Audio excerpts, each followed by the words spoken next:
Hello students, welcome to Commerce Adda 24/7। My name is Harsh. और बच्चों, आज मैं आप लोग को बहुत ही ज्यादा इंपॉर्टेंट चैप्टर का वन शॉट बताने वाला हूं, पढ़ाने वाला हूं। तो भैया आज बात होने वाली है, जैसा कि आप चेहरा देख के पहचान ही गए होंगे, बात होने वाली है चैप्टर नंबर 2 की। क्लास 12th में बिजनेस स्टडीज में चैप्टर नंबर 2 का क्या नाम है? Principles of management. और क्या क्या पढ़ना होता है बेटा? हमको यहां पे हेनरी फ्यूल के 14 प्रिंसिपल ऑफ मैनेजमेंट पढ़ने होते हैं।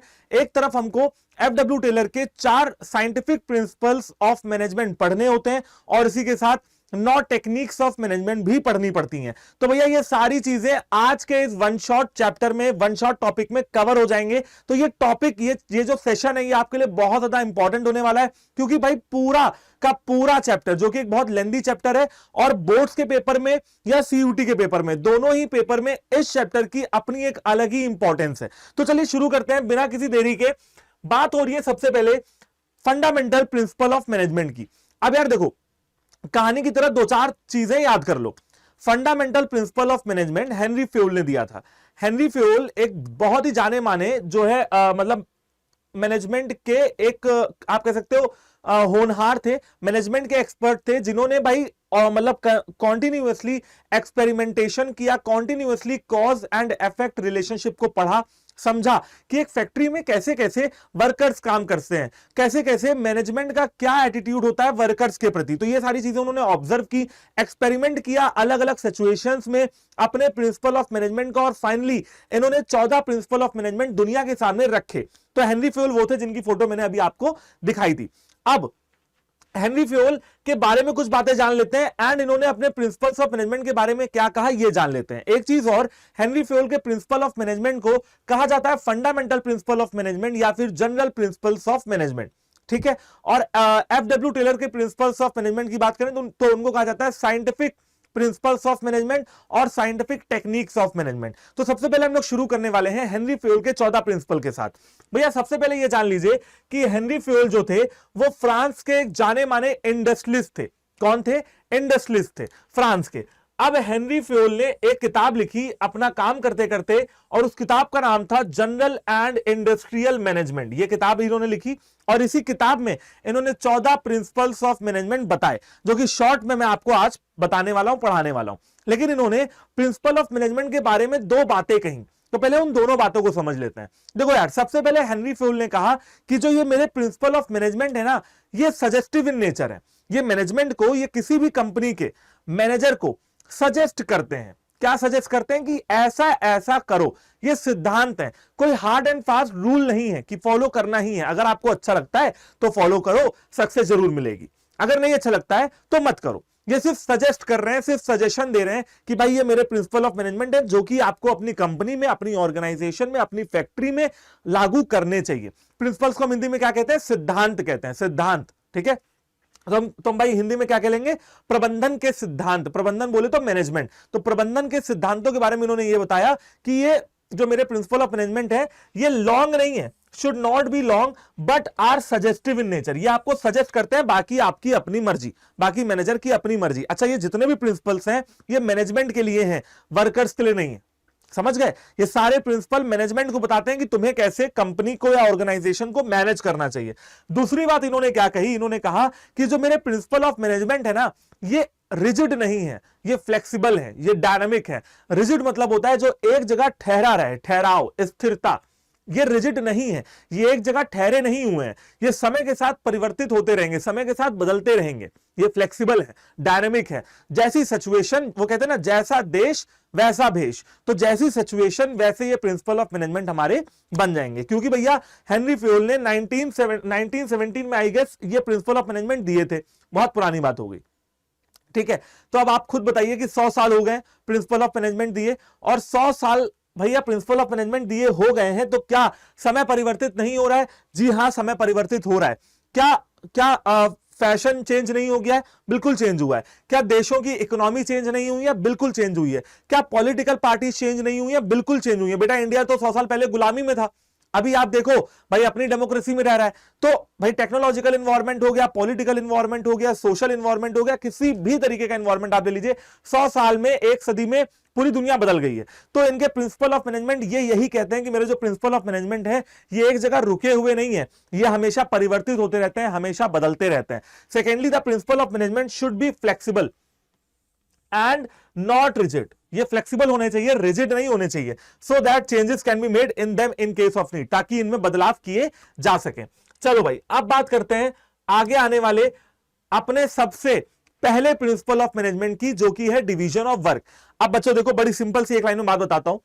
आप किसी भी काम को, मतलब हेनरी फ्योल ये कह रहे हैं अपने प्रिंसिपल में कि आप किसी भी काम को अकेले नहीं कर सकते हो, उसके लिए आपको लेबर्स की, वर्कर्स की, इंप्लॉयज की जरूरत पड़ेगी। और अगर आपके ऑर्गेनाइजेशन में इंप्लॉयज हैं और आप फिर भी सारा काम अकेले करने पे ही लगे हुए हो, तो ये गलत है। आप क्या करो, अपने काम को बहुत सारे लोगों में डिवाइड कर दो, ताकि हर इंसान अपना अपना काम कर सके, जिससे दो फायदे होंगे। अगर हर इंसान अपना अपना काम करेगा तो स्पेशलाइजेशन के फायदे होंगे। भाई अगर डॉक्टर है, वो 20 साल से हड्डियां ही जोड़ रहा है, तो वो स्पेशलाइज हो गया हड्डी जोड़ने में, मतलब कि भैया हड्डियों का अच्छा जाना माना डॉक्टर है वो।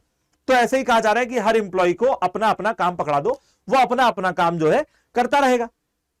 ठीक है, उससे क्या होगा, उसको स्पेशलाइजेशन अचीव होगी, वो एक काम में स्पेशलाइज हो जाएगा, टाइम बचेगा, कॉस्ट बचेगी, कोई कंफ्यूजन नहीं होगा, हर इंसान अपना अपना काम करेगा खुशी से।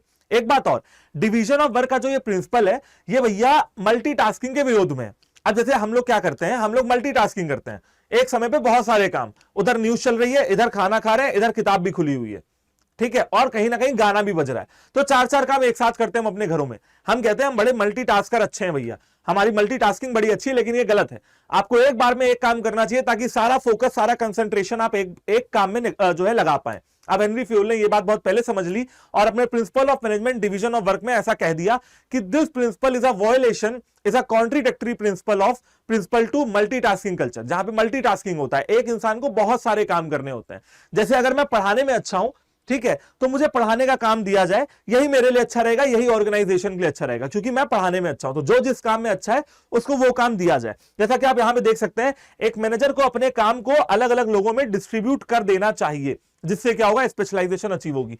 पढ़ के देख लेते हैं कि हेनरी फ्योल का पहला प्रिंसिपल है, वो ये कहता है कि जब एक एम्प्लॉय को एक स्पेसिफिक टास्क दिया जाता है करने के लिए, if an employee is given a specific task to do, they will become more efficient. वो एक ही काम को इतने अच्छे से करेंगे कि वो बहुत ज्यादा एफिशिएंट हो जाएंगे, क्योंकि एक काम को बहुत बार कर रहे हैं, और स्किल्ड हो जाएंगे। This is oppose to a multitasking culture. यहां पे मल्टीटास्किंग कल्चर का विरोध हो रहा है। मल्टीटास्किंग कल्चर नहीं होना चाहिए बाबूजी। यहां पे क्या होना चाहिए, यहां पे एक बंदा एक काम करे, मल्टीटास्किंग की जरूरत नहीं है हमें, ठीक है। In this principle the work is divided into small task. यहां पे इस प्रिंसिपल ने कहा जा रहा है कि जो अपना काम है उसको स्मॉल टास्क या जॉब में डिवाइड कर दो, ठीक है, और जिससे क्या होगा, आपको स्पेशलाइजेशन अचीव हो जाएगा। ये कहता है हमारा division of work. I hope कि आप लोग को पहला प्रिंसिपल बड़े अच्छे से समझ में आ गया होगा। बात करते हैं कि अगर, अब देखिए बात समझिएगा, बात यह करनी है कि भैया अब अगर हम इन प्रिंसिपल ऑफ मैनेजमेंट का पालन करेंगे तो क्या फायदे होंगे, मतलब पॉजिटिव इफेक्ट। ये मैं आपको हर प्रिंसिपल के बाद बताने वाला हूं। और अगर प्रिंसिपल ऑफ मैनेजमेंट का उल्लंघन कर देंगे, नहीं मानेंगे, वॉयलेशन कर देंगे, तो वॉयलेटिंग इफेक्ट क्या होगा, मतलब नुकसान क्या होंगे। अगर माना तो फायदे क्या होंगे, और अगर नहीं माना तो नुकसान क्या होंगे, ये हमको देखना है। तो अगर डिवीजन ऑफ वर्क को माना तो फायदे क्या होंगे। सबसे पहला फायदा मैंने आपको बताया कि जब एक इंसान एक काम करेगा, डॉक्टर वाला एग्जांपल भी दिया कि भैया डॉक्टर अगर 20 साल से हड्डी जोड़ रहा है तो वो हड्डियां अच्छी जोड़ने लगेगा, वो अपने काम में क्या हो जाएगा, माहिर हो जाएगा, मतलब कि एडवांटेज ऑफ स्पेशलाइजेशन। सबसे पहले आपको क्या मिलेगा, एडवांटेज मिलेंगे स्पेशलाइजेशन के। फिर such an increase in the quality of work, increase in the speed of production. अब कुछ चीजें बढ़ेंगी, क्या क्या बढ़ेगा भैया, क्वालिटी ऑफ वर्क बढ़ेगा, आप जो काम को कर रहे थे उसके अंदर आप क्वालिटी ला पाओगे। फिर प्रोडक्शन की स्पीड बढ़ेगी, बहुत बढ़िया। और क्या बढ़ेगा, वर्कर्स की एफिशिएंसी बढ़ेगी। तो ये तीन चीजें बढ़ेंगी, क्या क्या, क्वालिटी ऑफ वर्क बढ़ेगा, स्पीड प्रोडक्शन की बढ़ेगी, वर्कर्स की एफिशिएंसी बढ़ेगी। अच्छा, कम क्या होगा, कम होगा वेस्टेज। आप वेस्टेज नहीं करोगे बिल्कुल भी, वेस्टेज ऑफ रिसोर्सेज, वेस्टेज बिल्कुल नहीं करोगे, क्योंकि हर इंसान अपने काम में इतना माहिर हो चुका होगा कि उसको पता होगा कि कितने समय में क्या कौन सा काम हो जाएगा, और मैं रिसोर्सेज को प्रॉपर तरीके से कैसे यूटिलाइजेशन करूं ताकि उनका वेस्टेज जो है ना हो। अब बात करते हैं नेक्स्ट वॉयलेटिंग इफेक्ट की। अगर आपने डिवीजन ऑफ वर्क को माना तो ये फायदे होंगे कि भैया आपके वर्क की क्वालिटी इंप्रूव हो जाएगी, स्पेशलाइजेशन अचीव होगा, है ना, प्रोडक्शन की स्पीड बढ़ जाएगी, जल्दी जल्दी प्रोडक्शन करने लगोगे, रिसोर्सेज का वेस्टेज नहीं होगा और वर्कर्स की एफिशिएंसी बढ़ेगी। लेकिन अगर नहीं माना तो क्या होगा? सबसे पहली बात तो एक लाइन में ये बता देता हूं कि भैया अगर नहीं माना तो जितने फायदे लिखे हैं ना वो नहीं मिलेंगे। सबसे पहली बात तो ये, जितने फायदे लिखे हुए हैं ये नहीं मिलेंगे अगर आपने नहीं माना। तो वो तो पहली लाइन में यहां लिखा हुआ है, the above mentioned positive effects will not be available. और दूसरी बात कि हाँ, वही रिपीट है कि वर्कर्स की एफिशिएंसी भी आपकी घटने लगेगी, क्योंकि अगर आप मल्टीटास्किंग करोगे, अगर एक इंसान को बहुत सारे काम दे दोगे या सारा काम मैनेजर अपने पास ही रख लेगा, तो ना वो एफिशिएंट बन पाएगा ना उसके एम्प्लॉयज एफिशिएंट बन पाएंगे। ओवरऑल ऑर्गेनाइजेशन की ग्रोथ के लिए भैया क्या जरूरी है? बताओ क्या जरूरी है? डिवीजन ऑफ वर्क करना बहुत जरूरी है, काम को अच्छे से डिवाइड करना बहुत जरूरी है। ये बात आप अपने घरों में भी देख लीजिए, हर इंसान का अपना काम है। जैसे आपका काम है पढ़ाई करना, मम्मी का काम है अगर वो हाउस वाइफ है तो आपके लिए खाना बनाना एंड घर को मैनेज करना। घर को मैनेज करना इज बहुत बड़ी जॉब होती है, बहुत बड़ी ड्यूटी होती है, ठीक है।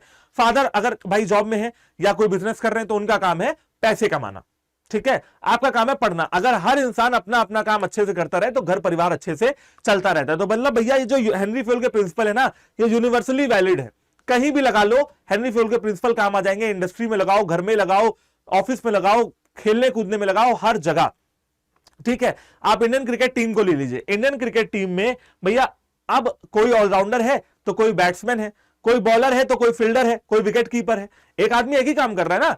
अब कुछ ही लोग ऑलराउंडर है, बाकी अगर कोई बॉलर है तो वो अच्छा बॉलर बनेगा, अगर कोई अच्छा बैटिंग करता है तो वो अच्छा बैटिंग करेगा। जैसे विराट कोहली का अगर हम देखें भैया कितने विकेट ले लिए होंगे शायद कोई ना बता पाए, लेकिन रन पूछें तो हर कोई बता देगा। समझ रहे हो? इस तरीके से बुमराह ने कितने विकेट लिए होंगे हर कोई बता देगा, लेकिन कितने रन बनाए, बैटिंग कितनी बार की बुमराह ने, कोई नहीं बता पाएगा। क्यों? क्योंकि भैया वो एक काम कर रहे हैं और एक काम में स्पेशलाइज्ड है, माहिर है। सेकंड प्रिंसिपल पे आते हैं, अथॉरिटी एंड रिस्पॉन्सिबिलिटी। बच्चों अथॉरिटी एंड रिस्पॉन्सिबिलिटी का बड़ा अच्छा सा खेला है, ध्यान से सुनना। यार एक बात बताओ, मैं आपसे एक क्वेश्चन पूछता हूं, फिर आपको इसी क्वेश्चन में जवाब जो है मिल जाएगा। अगर कोई मैनेजर अपने एक सबऑर्डिनेट को, एक मैनेजर ने एक एम्प्लॉय को कोई काम दिया, मतलब रिस्पॉन्सिबिलिटी दे दी, रिस्पॉन्सिबिलिटी तो आप समझ रहे होगे, जिम्मेदारी दे दी, लेकिन एम्प्लॉय को पावर नहीं दी। पावर काहे की? लोगों को ऑर्डर देने की। भाई अभी बताया ना, डिवीजन ऑफ वर्क में एक आदमी अकेला काम नहीं कर पाएगा। अब सबऑर्डिनेट को अगर पावर नहीं मिलेगी अपने काम को आगे डिस्ट्रीब्यूट करने की, तो कैसे काम निकालवाएगा? मतलब अपनी जिम्मेदारी को का निर्वाहन या जिम्मेदारी को पूरा नहीं कर पाएगा। इसके लिए मतलब उसको रिस्पॉन्सिबिलिटी तो चाहिए ही चाहिए, वो तो तुम दे ही रहे हो, लेकिन उसके साथ साथ उसको पावर चाहिए। और पावर टू कमांड को बिजनेस स्टडीज में क्या कहते हैं? अथॉरिटी। पावर टू कमांड मतलब ऑर्डर देने की पावर, भाई कोई आज्ञा देने की पावर। भैया हमने किसी को आज्ञा दी, उसने कहा नहीं कर लेंगे, जाओ जो करना हो कर लो, नहीं करूंगा, तो भाई मेरे पास पावर होनी चाहिए ना। अच्छा ऐसे नहीं करोगे, अभी रुको तुमको मेल डालता हूं कि तुमने काम नहीं किया और अपने मैनेजर को टैग करूंगा, तो उस आदमी की सिट्टी पिट्टी गुम हो जाएगी, क्योंकि उसको पता होगा कि अब आपके पास पावर है कमांड देने की, आपके ऑर्डर्स को फॉलो उसे करना पड़ेगा। तो किसी भी रिस्पॉन्सिबिलिटी को निभाने के लिए अथॉरिटी की जरूरत है या नहीं है? आप कहोगे सर बिल्कुल है। अथॉरिटी रिस्पॉन्सिबिलिटी के साथ साथ होनी चाहिए, ठीक है जी। चलो तो एक यही पे एग्जांपल देख लेते हैं। मैनेजर ने एक सबऑर्डिनेट को रिस्पॉन्सिबिलिटी दी लेकिन अथॉरिटी नहीं दी, वापस भागा भागा बेचारा आया मैनेजर के पास, मैनेजर से बोला अरे सर हमें कुछ पावर तो दो, लोग हमारी बात ही नहीं सुनते हैं। हमारे पास हम जब अकाउंट्स ऑफिस में जाते हैं और कहते हैं कि भैया हमको 1000 रुपए चाहिए, वो मना कर देता है, कहता है साइन करा के आपसे लाओ। हमारे हाथ में तो कोई पावर ही नहीं है, ना पैसे खर्च करने की, ना लोगों को ऑर्डर देने की, ना अपना कोई ढंग का ऑफिस है, कुछ तो करो सर। तो उसने कहा सर ठीक है मैं तुमको अथॉरिटी भी दे देता हूं। अथॉरिटी बोले तो पावर टू कमांड, अब तुम्हारे पास भी अथॉरिटी है, तुम जिससे चाहो काम करवा सकते हो मेरी तरह, ठीक। अब भैया चलो 2-4 दिन बीत गया, रिस्पॉन्सिबिलिटी अचीव हो गई, मतलब जो ऑब्जेक्टिव था वो अचीव हो गया। अब इस बंदे की जिम्मेदारी बनती है कि ये जवाब दे अपने मैनेजर को, क्योंकि अब इसको रिस्पॉन्सिबिलिटी भी मिल चुकी थी, अथॉरिटी भी मिल चुकी थी, तो काम क्यों नहीं हुआ, या हुआ तो कितना हुआ, और क्यों नहीं हुआ तो भैया मतलब हुआ नहीं हुआ तो क्यों नहीं हुआ, अगर हुआ तो कितना हुआ, कैसे हुआ, और आगे भी ऐसे ऑब्जेक्टिव अचीव करते जाओ, शाबाशी मिलेगी, पीठ थपथपाई जाएगी। लेकिन अगर नहीं हुआ तो क्यों नहीं हुआ, इसके रीजन भी बताने पड़ेंगे। अकाउंटेबिलिटी मतलब जवाबदेही। भाई जब आपके पेरेंट्स आपके ऊपर फीस में, आपके ऊपर अब मतलब स्कूल में कुछ खर्चे करते हैं, कॉलेज में आके कुछ खर्चे करते हैं, तो वो एक्सपेक्ट करते हैं कहीं ना कहीं कि आप एक अच्छे इंसान बनोगे, मतलब कि आपकी अकाउंटेबिलिटी है। आप ये कह के नहीं बच सकते हो कि मैंने तो ना कहा था मेरे ऊपर पैसा खर्च करो, ये कह के आप नहीं बच सकते हो। दुनिया का नियम है, हर माँ बाप अपने बच्चों के ऊपर पैसा खर्च करता है, आपकी रिस्पॉन्सिबिलिटी बनती है कि आप जवाब दें कि यार जो आपने मेरे ऊपर इतना पैसा लगाया, जो मेरे ऊपर इतना टाइम इन्वेस्ट किया अपनी लाइफ का, इतना इंपॉर्टेंट अपनी जवानी के साल लगा दिए मेरी परवरिश में, तो मेरी कोई रिस्पॉन्सिबिलिटी नहीं बनती है, मेरी अकाउंटेबिलिटी है, मैं आपको जवाब दूंगा, ये जवाब दूंगा कि मैं कितना काबिल इंसान बना।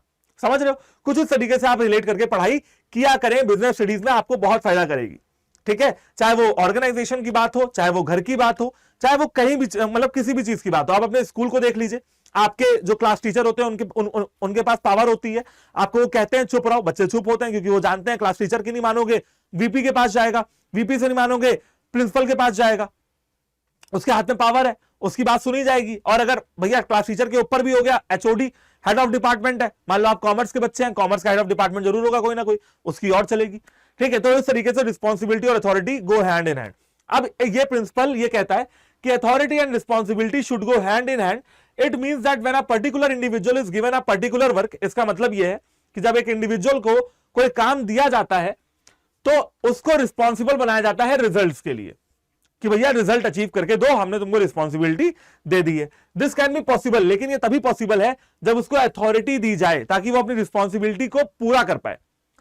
तो अथॉरिटी एंड रिस्पॉन्सिबिलिटी साथ में चलती है, समझ गए होगे? मैंने किसी को रिस्पॉन्सिबिलिटी दी तो साथ में मुझे उसको अथॉरिटी या पावर भी देनी पड़ेगी। चलिए जी, बात करते हैं पॉजिटिव और वायलेटिव इफेक्ट के, इनको कैसे छोड़ सकते हैं, इनको जानना बहुत जरूरी है। सबसे पहला, अगर आप अथॉरिटी एंड रिस्पॉन्सिबिलिटी का प्रॉपर बैलेंस करके चलते हो, देखो बात यह है ना बच्चों कि बैलेंस करके चलना है, लाइफ कभी भी एक्सट्रीमिस्ट नहीं होती है। ठीक है, हमें बैलेंस करके चलना है। जैसे हमारे पास 100 रुपए आए तो हमें अपने खाने के ऊपर भी खर्च करना है, पढ़ाई के ऊपर भी खर्च करना है, कुछ शौक भी पूरे कर लेने हैं।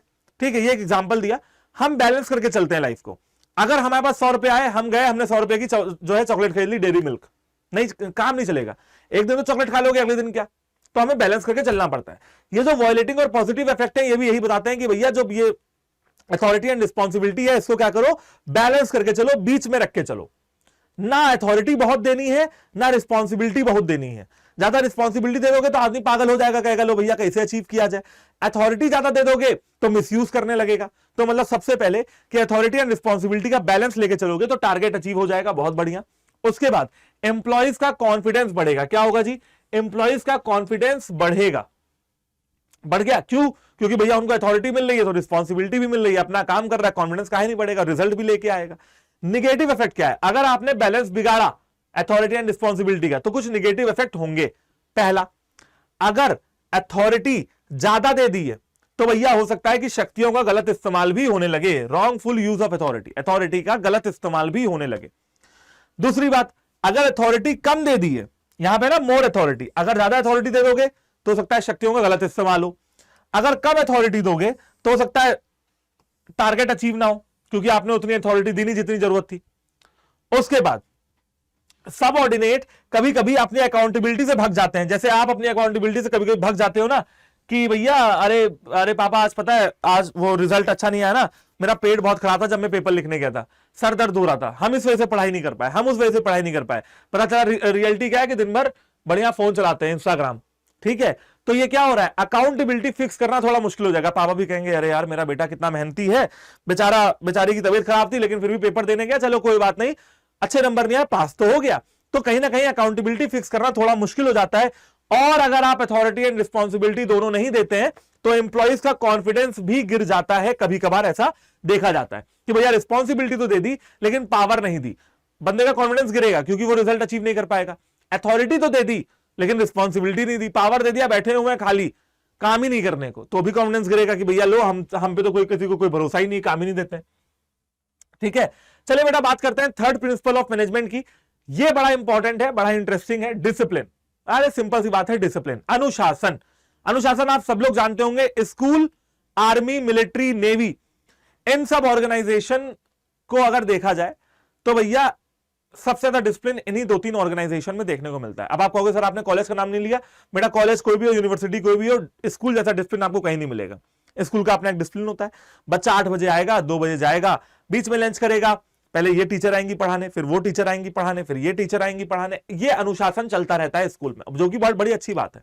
ठीक है, आप देखो स्कूल में आपको बाल लंबे करने की इजाजत नहीं मिलती है कि भैया कैसा भी लुक बना लो, नाखून नाखून काट के चलना पड़ता है। ठीक है, और स्कूल से ही बच्चा कहीं ना कहीं अनुशासन सीखता है। इसीलिए छोटे बच्चा जो है रोता है स्कूल जाने से, ठीक है। तो छोटा बच्चा मतलब ना समझ, ठीक है। अब डिसिप्लिन एक ऐसी चीज है जिससे आप अपने ऑब्जेक्टिव्स को अचीव कर सकते हो। यह जरूरत हेनरी फ्यूल, बात समझ गए। हेनरी फ्यूल ने तीसरा प्रिंसिपल दे दिया डिसिप्लिन का। डिसिप्लिन कहता है कि भैया एम्प्लॉयमेंट के जो भी रूल्स एंड रेगुलेशन है, जो भी कॉन्ट्रैक्ट एग्रीमेंट है, उसका पालन मैनेजमेंट भी करे और सबॉर्डिनेट भी करे। The organisational rules and employment agreement should be obeyed by both the superior and subordinates. चाहे ऑर्गेनाइजेशन का कोई रूल हो, चाहे एम्प्लॉयमेंट के एग्रीमेंट की बात हो, मैनेजमेंट और सबॉर्डिनेट दोनों को ही उस रूल का पालन करना चाहिए, जिससे कि ऑर्गेनाइजेशन की वर्किंग क्या होगी, सक्सेसफुल तरीके से होती रहेगी, कायदे से चलती रहेगी। बात करते हैं पॉजिटिव और वायलेटिंग इफेक्ट के। अगर आपका ऑर्गेनाइजेशन अनुशासन में रहेगा, डिसिप्लिन में रहेगा, तो सबसे पहले तो आपकी कंपनी की अच्छी रेप्यूटेशन बनेगी। रेप्यूटेशन समझ रहे हो? रेप्यूटेशन मतलब होता है गुडविल, कि हाँ इनकी कंपनी में यार बड़ा डिसिप्लिन है, बड़े अच्छे से सारे ऑर्गेनाइजेशन में जो सारे इंप्लॉइज हैं वो काम करते हैं, मतलब कि रेप्यूटेशन आपकी अच्छी होगी।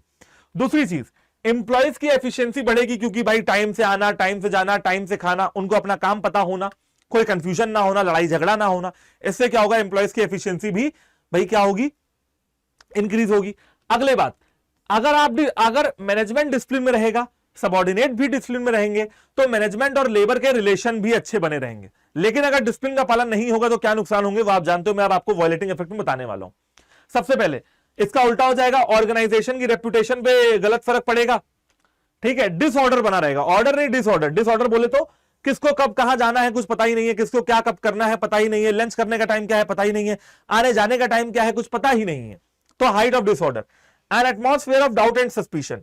डाउट और सस्पिशन बनेगा। देखो डाउट सस्पिशन का मतलब क्या है, डिसिप्लिन है नहीं, कभी भी कोई भी आ रहा है जा रहा है। अब मैनेजर बैठा अपनी खिड़की देख रहा है केबिन से, यार ये तो 4 बजे आ रहा है, शाम को आ रहा है, शाम को क्यों आ रहा है। अब डाउट, ठीक है, शंका, ठीक है, शक। आप जो शक करेगा, अरे भैया उससे अच्छा अनुशासन लाओ, डिसिप्लिन लाओ, हर बंदा 10 बजे आएगा, ठीक है, खत्म कहानी। Decline in the confidence. और बेटा अगर डिसिप्लिन नहीं होगा, एम्प्लॉइज तो डिसिप्लिन का पालन कर रहे हैं, मैनेजमेंट डिसिप्लिन का पालन ना अगर करे तो क्या होगा, एम्प्लॉइज का कॉन्फिडेंस भी डिक्लाइन हो जाएगा। तो ये क्या थे, वायलेटिंग इफेक्ट थे। चलो बात करते हैं यूनिटी ऑफ कमांड की, जो कि हमारा चौथा प्रिंसिपल ऑफ मैनेजमेंट है। बड़ा सिंपल सा प्रिंसिपल है। यूनिटी ऑफ कमांड कहता है कि एक समय पे एक सबॉर्डिनेट को सिर्फ एक ही बॉस या एक ही सुपीरियर से ऑर्डर लेना चाहिए, ठीक है। प्रीमियम एग्जांपल यहां पे दे रखा है डायग्राम में, देखिए ये है S1 बोले तो सबॉर्डिनेट 1, S2 बोले तो सबॉर्डिनेट 2, S3 बोले तो सबॉर्डिनेट 3, M1 बोले तो मैनेजर। अब यहां पे क्या हो रहा है, ये जो S1 आपको दिख रहा है, अब ये S1 ऑर्डर ले रहा है M1 से। अच्छी बात है भाई, एक S1 एक M1 से ऑर्डर ले रहा है, S2 M1 से ऑर्डर ले रहा है और S3 भी M1 से ऑर्डर ले रहा है। तो ये तो बिल्कुल परफेक्ट सिचुएशन है, गुड सिचुएशन है, ये अच्छी सिचुएशन है, बहुत अच्छी है, क्योंकि एक समय पे एक सबॉर्डिनेट एक ही सुपीरियर से ऑर्डर ले रहा है। लेकिन दूसरी जगह पे क्या हो रहा है जरा देखिएगा, यहां पे क्या हो रहा है, यहां पे S1 जो है वो M1 और M2 दोनों से ऑर्डर ले रहा है। अब हो गई कंफ्यूजन, ये बंदा जो है S1 जो है इसको M1 भी ऑर्डर दे रहा है और M2 भी ऑर्डर दे रहा है। सेम इनका यही हाल है, इनको भी M1 ऑर्डर दे रहा है और M2 ऑर्डर दे रहा है। सेम इनका भी यही हाल है, इनको भी M1 ऑर्डर दे रहा है और M2 ऑर्डर दे रहा है। कहने क्या मतलब भैया, देखो क्या हो गया, खिचड़ी पक गई, कौन किसको ऑर्डर दे रहा है समझ ही में नहीं आ रहा है। अब प्रॉब्लम क्या होगी ये बताता हूं। मान लीजिए इन्होंने मंगाई चाय, आप कहेंगे सर तो प्रॉब्लम क्या है, चलते रहे हम तो जैसे चल रहा है, प्रॉब्लम क्या है। प्रॉब्लम ये है, मान लीजिए इन्होंने मंगाई चाय, इन्होंने मंगाया पानी, किससे मंगाया, इनसे मंगाया S1 से, और एक ही समय पे मंगाया। अब S1 सोचे कि यार पहले चाय लाऊं या पानी लाऊं।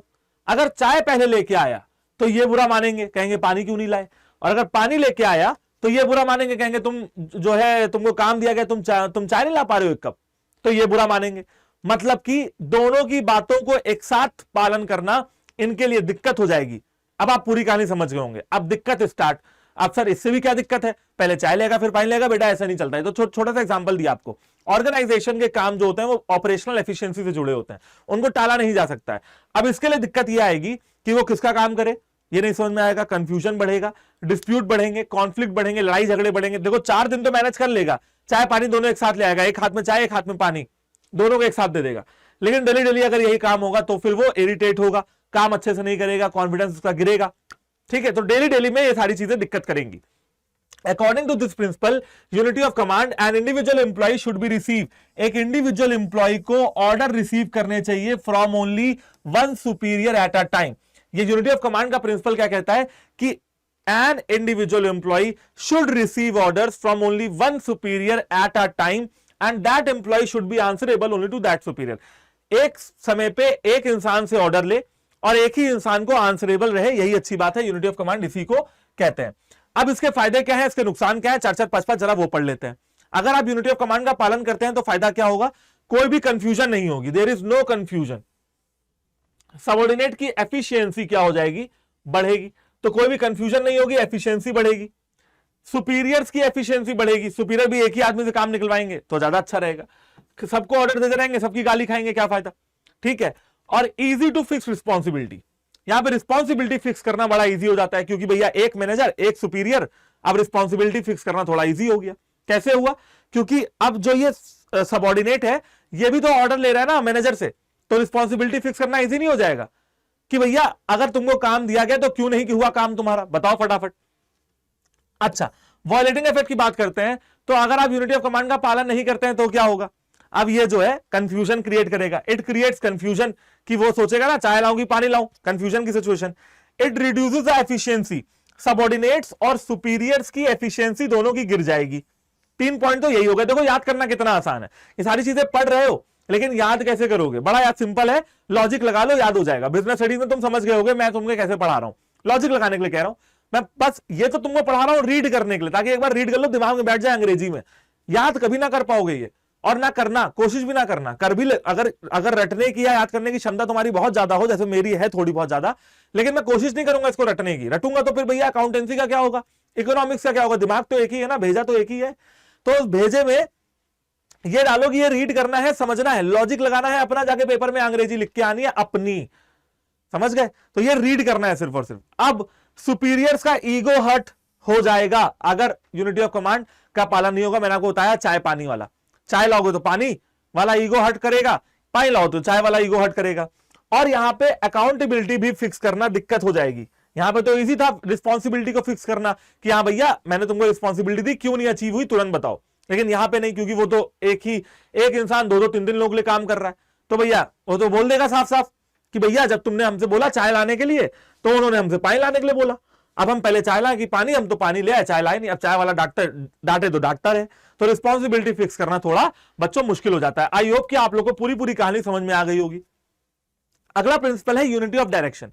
यूनिटी ऑफ डायरेक्शन कहता है कि there should be one head for one plan for having group of activities having the same objective. यहां पे बात ये हो रही है कि एक समय पे अगर मान लीजिए कोई एक प्लान है, जा रहे ना ये सब एक तरफ, मान लीजिए कि एक ऑर्गेनाइजेशन में एक ऑब्जेक्टिव को अचीव करने के लिए एक प्लान है, अब प्लान के लिए एक हेड है, ठीक है, तो ये अच्छी बात है भैया, अलग अलग एक्टिविटीज है, प्लान एक है, सबके लिए हेड जो है वो एक ही रहेगा, तो ये हो जाएगा यूनिटी ऑफ डायरेक्शन। अब सर इससे फायदा क्या होगा, अच्छा यूनिटी ऑफ कमांड और यूनिटी ऑफ डायरेक्शन में फर्क समझ में आया।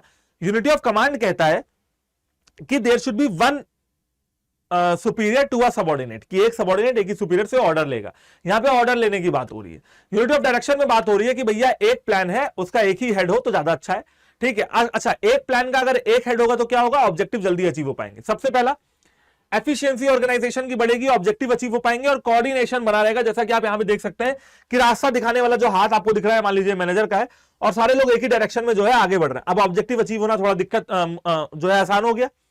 दूसरी बात एफिशिएंसी बढ़ी। तीसरी बात कंफ्यूजन कोई रही नहीं, तो ये सारी चीजें यहां पे लिखी हुई हैं। अच्छा अगर डायरेक्शन का, यूनिटी ऑफ डायरेक्शन का आप वॉयलेशन करते हैं, आप अगर उसका उल्लंघन करते हैं, नहीं मानते हैं हेनरी फ्यूल की बात, तो क्या होगा, तो बेटा देखो स्पेशलाइजेशन नहीं अचीव हो पाएगा। भाई एक प्लान है उसके बहुत सारे हेड हो जाएंगे, तो फिर एक कहावत है अंग्रेजी की कि many cook spoil the food, कि बहुत सारे खानसामा अगर मिल जाए तो खाना बर्बाद कर देते हैं, बस वैसे ही कुछ होगा यहां पे। सबसे पहले स्पेशलाइजेशन अचीव नहीं होगा, खाना अच्छा ही नहीं बन पाएगा, ऑर्गेनाइजेशन की टोटल एफिशिएंसी धाराशायी हो जाएगी, क्योंकि भैया बहुत लोग एक ही चीज पे काम कर रहे हैं तो दूसरी वाली चीज को छोड़ देंगे, अब एफिशिएंसी कम हो गई। तीसरी बात ऑब्जेक्टिव अचीव नहीं हो पाएंगे और कोऑर्डिनेशन भी बन नहीं पाएगा, समझ गए, क्योंकि एक उस दिशा में भाग रहा है एक उस दिशा में भाग रहा है, तो यहां पे दिक्कत होगी। चलिए जी बात करते हैं नेक्स्ट प्रिंसिपल की, subordination of individual interest to general interest. ये बड़ा अच्छा सा, बड़ा खूबसूरत सा, प्यारा सा प्रिंसिपल है, तो इसको ध्यान से समझना, है ना। Subordination of individual interest to general interest.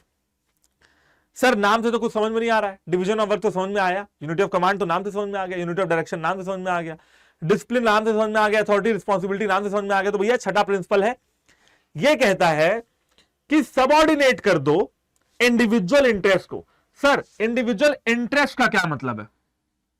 Individual का क्या मतलब है? इंडिविजुअल का हो गया मतलब व्यक्तिगत, व्यक्तिगत, व्यक्तिगत मतलब मेरे पर्सनल, व्यक्तिगत, पर्सनल। इंडिविजुअल इंटरेस्ट का मतलब होता है हित।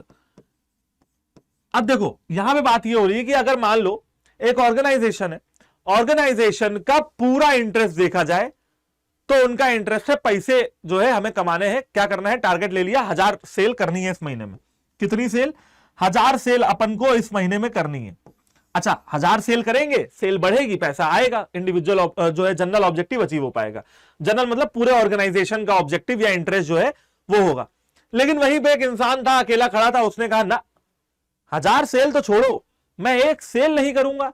लेकिन सेल्समैन अच्छा था, ध्यान रखना, पूरी कहानी समझ लो। 1000 सेल करने का टारगेट मिला, 1000 सेल करेंगे तो पैसा आएगा। लेकिन इंडिविजुअल इंटरेस्ट का एक बंदा था, उसने कहा 1000 सेल तो छोड़ो, एक सेल नहीं करूंगा। क्यों नहीं करूंगा? क्योंकि मेरी सैलरी नहीं बढ़ा रहा है। लेकिन सैलरी बढ़ेगी कैसे?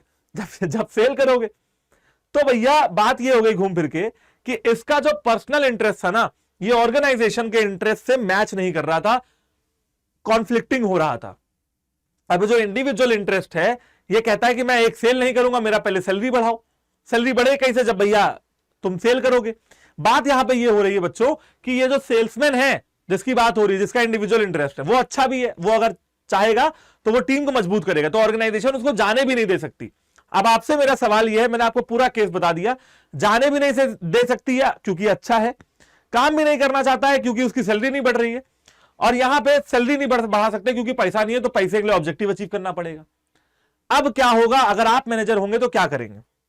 चलिए ठीक है भाई, इसका आंसर आपके मन में भी एक ही चीज आ रहा होगा। अगर आप क्लास देख रहे हो प्रॉपर तरीके से, आपके मन में इसका एक ही आंसर होगा। पहला आंसर हम उसको समझाने की कोशिश करेंगे कि सर प्लीज बात को समझिए, अगर आप इस टारगेट को अचीव करते हैं तो we will definitely increase your salary. ठीक है, हम आपको बिल्कुल बेवकूफ नहीं बना रहे, मूर्ख नहीं बना रहे, आपकी सैलरी हम बढ़ाएंगे, बिल्कुल बढ़ाएंगे। थोड़ा सा आप हमारी अभी प्रॉब्लम समझिए, अभी हमारे ऑर्गेनाइजेशन में पैसे कम है। ठीक है, ये तो हो गया पहला केस, आप उसको समझाने की कोशिश करेंगे। लेकिन हर आदमी समझाने से समझ जाता तो दुनिया भैया स्वर्ग हो जाती। समझाने से वो समझेगा नहीं तो फिर क्या करेंगे? तो फिर मान लो वो 10,000 रुपए सैलरी इंक्रीज करने की बात कर रहा है तो 5,000 बढ़ा के उसका आगे टरका दो। समझ रहे हो? मतलब साम दाम दंड भेद कुछ भी करो, लेकिन इंडिविजुअल इंटरेस्ट को जनरल इंटरेस्ट में जोड़ दो, ऐसा हेनरी फ्यूल कहते हैं। नहीं जोड़ोगे तो दिक्कत में आ जाओगे। अब जरा एक बार पढ़ लेते हैं। ठीक है, मतलब बेवकूफ पहले मत बनाओ, पहले तो साफ बात कर दो कि बढ़ा देंगे, लेकिन नहीं मान रहा है तो 10,000 की डिमांड है, 5,000 रुपए बढ़ा दो। अभी बच्चे को जैसे चुप कराते हैं उसको लॉलीपॉप देके, तो यहां पे लॉलीपॉप देके आपको चुप करा देना है बस। इंडिविजुअल इंटरेस्ट को जनरल इंटरेस्ट में जोड़ दो, बस बात खत्म।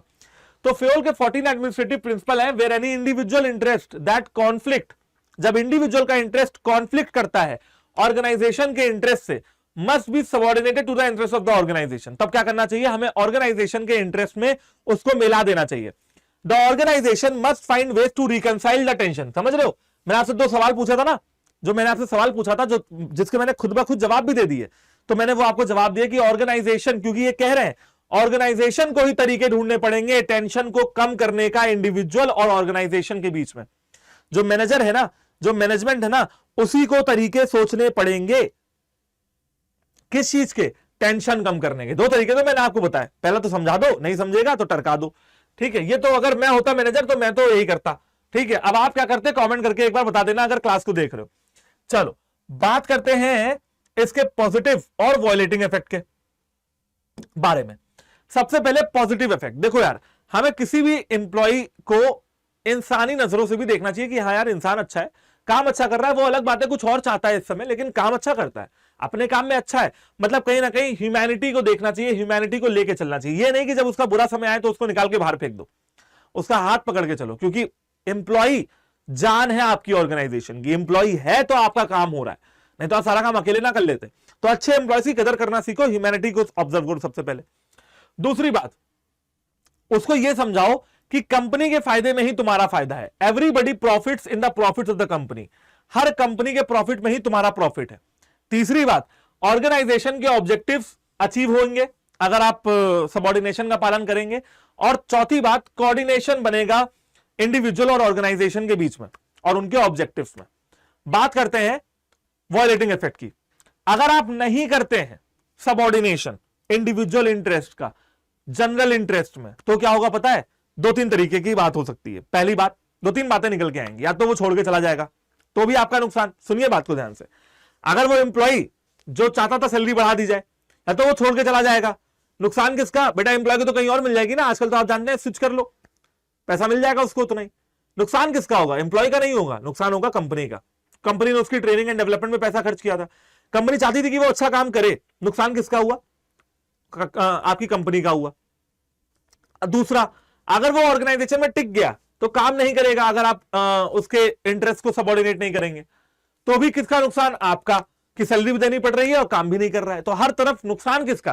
कंपनी का। ये बात हेनरी फ्यूल समझ गए थे, तो हेनरी फ्यूल ले आए अपना आला प्रिंसिपल। इन्होंने कहा कि भैया अगर इनका पालन नहीं करोगे तो ह्यूमैनिटी पे तुम जो है खड़े नहीं उतरोगे, जेलसी बढ़ेगी लोगों में, ऑर्गेनाइजेशन के ऑब्जेक्टिव्स अचीव नहीं हो पाएंगे और कोऑर्डिनेशन नहीं बन पाएगा लोगों के अंदर। बात करते हैं नेक्स्ट प्रिंसिपल की। आई होप कि आप लोगों को यहां तक सब कुछ क्रिस्टल और क्लियर होगा। रेम्यूनरेशन ऑफ एम्प्लॉयज की, भैया बड़ी सिंपल सी बात है। रेम्यूनरेशन ऑफ एम्प्लॉयज जो प्रिंसिपल है मैनेजमेंट का, वो ये कहता है कि जो आदमी जितना काम कर रहा है उसको उतना पैसा दो, मतलब जो अच्छा काम कर रहा है उसको पैसा दो, किसी को अंडर पे मत करो, सबको फेयर वेजेस दो। एग्जाम्पल के तौर पे मान लीजिए कि भैया प्रोडक्शन डिपार्टमेंट है किसी कंपनी का। अब प्रोडक्शन डिपार्टमेंट के दो ऑफिस है, एक है दिल्ली में और एक है मुंबई में।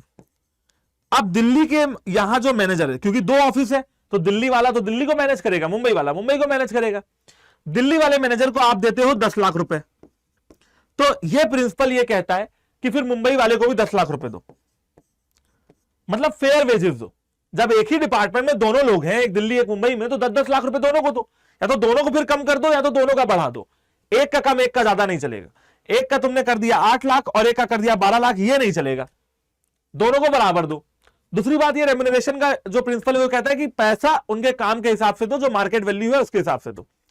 This Henri Fayol principle of management states that employees should be paid fair wages. Employee को फेयर वेजेस मिलने चाहिए। फेयर वेजेस समझते हो ना, जो मार्केट में रेट चल रहा हो, for the work that they carry out. जो वो काम करते हो उसके फेयर वेजेस दो। 1 लाख बनता है तो 1 लाख दो, 2 लाख बनता है तो 2 लाख दो, 2000 बनता है तो 2000 दो। Any organisation that underpays it worker. अब देखो, कोई भी ऑर्गेनाइजेशन जो अपने वर्कर को अंडर पे करती है, पैसा कम देती है, पैसा तो बच जाता है, लेकिन एम्प्लॉय मोटिवेटेड फील नहीं करता है, struggle to motivate and keep quality workers, और क्वालिटी वर्कर्स को रख नहीं पाता है। अब किसी की सैलरी कम होगी तो वो अच्छे से काम नहीं करेगा। The remuneration should include both financial and non financial incentive. अब जो सैलरी आप दे रहे हो ना, उसमें फाइनेंशियल इंसेंटिव भी जुड़े होने चाहिए और नॉन फाइनेंशियल इंसेंटिव भी जुड़े होने चाहिए। फाइनेंशियल इंसेंटिव मतलब पैसा, जैसे कि सैलरी, बोनस, कमीशन, है ना, बोनस देते हैं ना भाई, दिवाली बोनस, है ना, या आपने एक्स्ट्रा काम किया तो बोनस, होली बोनस, ईद का बोनस, न्यू ईयर का बोनस, कि इस साल आपकी सैलरी 10% बढ़ाई जाती है, इंक्रीमेंट, ठीक, ये सारी चीजें। बोनस, कमीशन, कि हाँ तुमने मेरा प्रॉफिट करवाया, ये लो कमीशन लो, सैलरी दो। तो सैलरी, बोनस, कमीशन, ये सब हो गया financial incentive. Non financial incentive की बात की जाए तो दिवाली में मिठाई का डब्बा, ठीक है, बच्चों की अच्छी पढ़ाई, इंश्योरेंस दे दो, तो ये सब क्या हो गया? Non financial. तो भैया एक ऑर्गेनाइजेशन जो अपने वर्कर्स को कम पैसा देती है, वो वर्कर्स को मोटिवेटेड नहीं रख पाती है, और अंत में क्या होता है? वर्कर काम नहीं करता है, नुकसान कंपनी का होता है। इससे अच्छा है कि प्रॉपर पैसा दो और काम निकलवाओ। अब एक तो ये हो गया हेनरी फ्यूल का प्रिंसिपल, लेकिन क्या ऐसा कोई कानून भी है सर? बिल्कुल है बेटा। लेबर वेलफेयर लॉस हमारी कंट्री में है। जैसे आपने देखा होगा, लोगों कहते हैं ना बंधुआ मजदूर, बंधुआ मजदूर समझते हैं, जिनको बंधक बना के काम करवाया जाता है, पैसा एक नहीं दिया जाता है। अब सरकार को दिखाने के लिए बहुत सारे अलग अलग तरीके होते हैं, जैसे कि वो क्या करते हैं, उनका गूगल पे अकाउंट बना देते हैं, फोन पे अकाउंट बना देते हैं और उसमें पैसा ट्रांसफर कर देते हैं। जिससे क्या होता है, बैंक अकाउंट में नहीं करते, वॉलेट में कर देते हैं। वॉलेट में कर देते हैं पैसा, फिर आगे वो बाद में उनसे निकलवा लेते हैं कैसे ना कैसे करके। सरकार को दिखाने के लिए तो हो जाता है, ठीक है, कि भैया हमने पैसा दिया, लेकिन देते कितना है? बहुत कम पैसा देते हैं। उस केस में भी वो लेबर वेलफेयर लॉस का उल्लंघन है। लेबर वेलफेयर लॉस में मिनिमम वेजेस एक्ट भी है, जहां पे तय कर दिया गया कि मिनिमम वेजेस कितने मिलने चाहिए, मैक्सिमम की तो कोई लिमिट नहीं है। 3 करोड़ दो, 2 करोड़ दो, 10 करोड़ दो, उसकी कोई लिमिट नहीं है, लेकिन मिनिमम वेजेस कितने होने चाहिए ये हमको पता होना चाहिए। और रेम्यूनरेशन ऑफ एम्प्लॉय का प्रिंसिपल भी यही कहता है कि जो एम्प्लॉयज आपके यहां प्रॉपर तरीके से काम कर रहे हैं ना, उनको ना प्रॉपर पैसा दो, उनको अंडर पे मत करो, उनके साथ गद्दारी मत करो। ठीक है, बात करते हैं इसके पॉजिटिव और वायलेटिंग इफेक्ट के।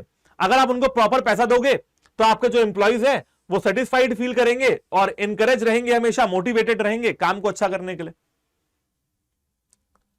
दूसरा फायदा, डेडिकेशन बना रहेगा। भैया पैसा दोगे तो डेडिकेटेड रहेगा ना, वफादार रहेगा। अरे यार हमारा मालिक हमको टाइम पे पैसा देता है, अच्छा पैसा देता है, कोई दिक्कत नहीं, हमारा घर परिवार अच्छे चल रहा है, तो वो डेडिकेटेड रहेगा काम को लेके। और तीसरा फायदा, लेबर टर्नओवर रेट कम हो जाएगा। लेबर टर्नओवर समझते हैं? लेबर टर्नओवर रेट मतलब होता है बेटा एक साल में कितने लोग आपके ऑर्गेनाइजेशन को छोड़ के गए। अब अगर छोड़ के जा रहे हैं, मतलब अगर लेबर टर्नओवर रेट ज्यादा है तो यह अच्छी बात नहीं है, खतरे की घंटी है, क्योंकि ज्यादा लोग छोड़ के जा रहे हैं ना। अगर लेबर टर्नओवर रेट कम है तो फायदे की बात है बच्चों। लेबर टर्नओवर रेट ज्यादा नहीं होना चाहिए, वो हमेशा कम होना चाहिए। तो अगर लेबर टर्नओवर रेट की बात करें तो decline in labour turnover rate, उसमें क्या होना चाहिए? डिक्लाइन होना चाहिए। अगर ये आप फॉलो कर रहे हो रेम्यूनरेशन ऑफ एम्प्लॉयज, अगर आप रेम्यूनरेशन ऑफ एम्प्लॉयज नाम का प्रिंसिपल फॉलो कर रहे हो तो लेबर टर्नओवर रेट में डिक्लाइन होगा। क्यों? क्योंकि ऑर्गेनाइजेशन में एम्प्लॉयज को अच्छा पैसा मिलेगा तो छोड़ के नहीं जाएंगे। वॉलेटिंग इफेक्ट की बात करता हूं तो लेबर टर्नओवर रेट बढ़ेगा अगर आप फॉलो नहीं करोगे रेम्यूनरेशन ऑफ एम्प्लॉयज।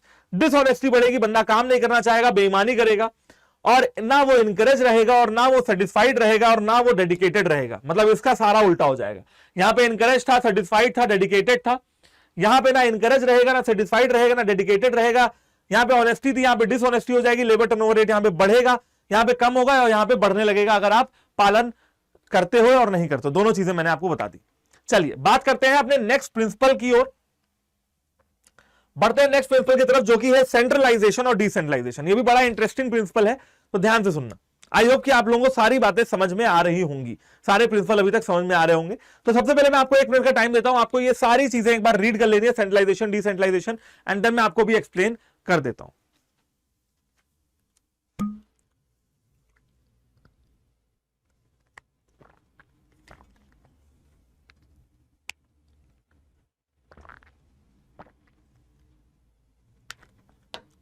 हाँ भाई, बात करते हैं सेंट्रलाइजेशन और डिसेंट्रलाइजेशन की। यार देखो, हेनरी फेयोल 2 कॉन्सेप्ट को लेके आए।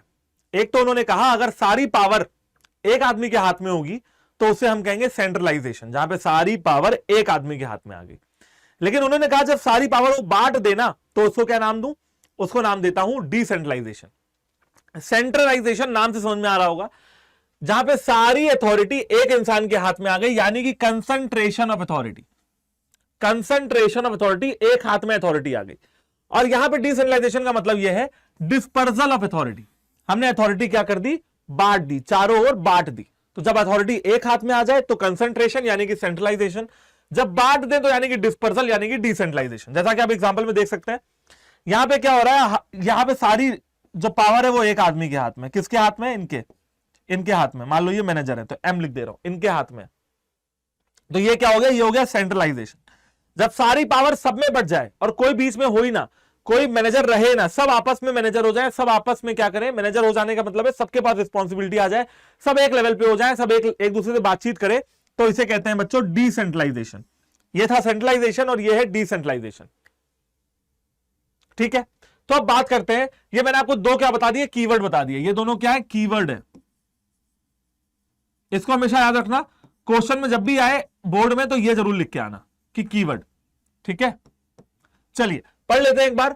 जब कंसंट्रेशन अथॉरिटी का हो जाए टॉप लेवल पे तो उसे क्या कहेंगे? सेंट्रलाइजेशन। ठीक है, यहां पे क्या होता है? It is a systematic and consistent reservation of authority. यहां पे हम अथॉरिटी को रिजर्व कर देते हैं सेंट्रल पॉइंट में, जबकि डिसेंट्रलाइजेशन में इसका उल्टा होता है, यहां पे हम अथॉरिटी को बांट देते हैं। It refers to a systematic effort to delegate to the lowest level. यहां पे हम अपनी अथॉरिटी को लोवेस्ट लेवल में डेलीगेट कर देते हैं, सब में बांट देते हैं, सब में बांट देते हैं, except which can be exercise at central point. लेकिन ऐसी अथॉरिटी को नहीं बांटते हैं, जो कुछ अथॉरिटी होती ना जो अपने पास रखनी ही पड़ेगी, जैसा पैसा अप्रूव करने की। देखो यार, हम इनको काम की अथॉरिटी बांट सकते हैं, ऑर्डर देने की अथॉरिटी बांट सकते हैं, लेकिन अगर किसी कंपनी के मालिक हैं तो बेटा पैसा तो खुद साइन करेंगे ना। अगर हम पैसा देने की अथॉरिटी बांट देंगे तब तो ये लूट लेंगे सब। तो ऐसा नहीं करना है। कुछ अथॉरिटी अपने पास रखनी है, कुछ अथॉरिटी बांट देनी है, ये कहता है डिसेंट्रलाइजेशन।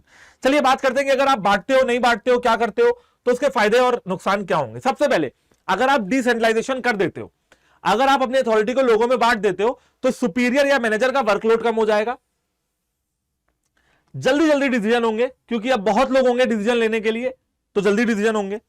और सबऑर्डिनेट को लगेगा हाँ यार मैं तो बड़ा अपने आप को कम समझता था, मुझे ना मैनेजमेंट ने अथॉरिटी दे दी है, तो वो इनकरेज फील करेगा। लेकिन अगर आप ऐसा नहीं करते हो, अथॉरिटी नहीं बांटते हो, तो क्या नुकसान होंगे वो भी देख लीजिए। अगर सुपीरियर अपने काम को नहीं बांटता है, तो भैया उसका वर्कलोड इंक्रीज होगा, इंक्रीज इन द वर्कलोड, अगर वो काम को नहीं बांटता है, ठीक है। और अगर वो काम को कुछ ज्यादा ही बांट देता है, तो सबऑर्डिनेट का वर्कलोड इंक्रीज होगा, ठीक है, समझ रहे हो। अगर काम को नहीं बांटता है तो सुपीरियर का वर्कलोड इंक्रीज होगा, और कुछ ज्यादा ही बांट देता है तो सबऑर्डिनेट का वर्कलोड इंक्रीज होगा। यानी कि फिर अगेन क्या बात हो रही है, बैलेंस रखना है ना, बैलेंस रखने की बात हो रही है। अगर सुपीरियर नहीं बांटता है, सारी पावर खुद रखता है, किसी से नहीं पूछूंगा, सब अपने आप लूंगा, तो हो सकता है कि वो इंपेशेंट हो जाए और गलत फैसले ऑर्गेनाइजेशन के लिए ले ले, क्योंकि और किसी से वो पूछ ही नहीं रहा है ना। हाँ, अच्छा एक बात और कि अगर आप पावर नहीं बांटते हो, सेंट्रलाइजेशन ही करते हो, सबऑर्डिनेट्स को पावर नहीं देते हो, सब कुछ सेंट्रलाइज करते हो, तो भी इंकरेजमेंट नहीं होगा, decrease in the encouragement, decline in the encouragement to subordinates in case of complete centralisation. अगर आप सबऑर्डिनेट को पावर नहीं देते हो, सेंट्रलाइजेशन कर देते हो, तो इंकरेजमेंट गिरेगी। तो ये सारी चीजें होंगी, एक बार फिर से आप लोग पढ़ सकते हो। सबसे पहला, अगर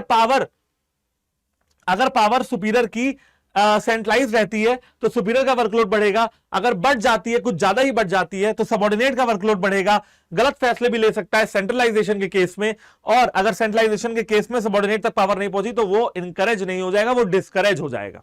चलिए अब बात करते हैं बेटा अपने नेक्स्ट प्रिंसिपल की, जो कि है हमारा स्केलर चेन।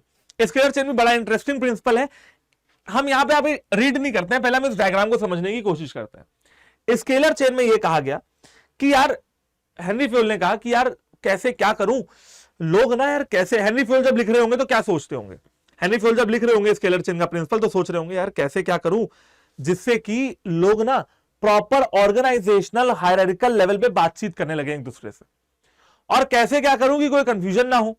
तो उन्होंने स्केलर चेन का प्रिंसिपल दिया। इन्होंने कहा कि एक बंदे को या तो अपने एक इमीडिएट सुपीरियर से बात करना अलाउ है, या तो एक इमीडिएट सबऑर्डिनेट से बात करना अलाउ है, और किसी से बात नहीं कर सकता है। एग्जाम्पल के तौर पे, जैसे ये जो सी है, इसके नीचे तो कोई है ही नहीं, सबऑर्डिनेट तो कोई है ही नहीं, एक ही सुपीरियर है बी, ये और किसी से बात नहीं कर सकता है। सी जो है सिर्फ बी से बात कर सकता है, बी जो है वो सी से बात कर सकता है और ए से बात कर सकता है। अगेन ए जो है वो बी से बात कर सकता है और एक्स से बात कर सकता है, ये एक्स है, ठीक है। मतलब या तो एक इमीडिएट सुपीरियर या तो एक इमीडिएट सबऑर्डिनेट, ये इन्हीं से बात कर सकता है। ऐसे ही डी या तो एक्स से बात कर सकता है या तो ई से बात कर सकता है, ठीक है। ई या तो डी से बात करेगा और या तो एफ से बात करेगा। अच्छा, एफ ई से बात कर सकता है क्योंकि उसके नीचे कोई नहीं है, जैसा यहां पे सी के साथ था।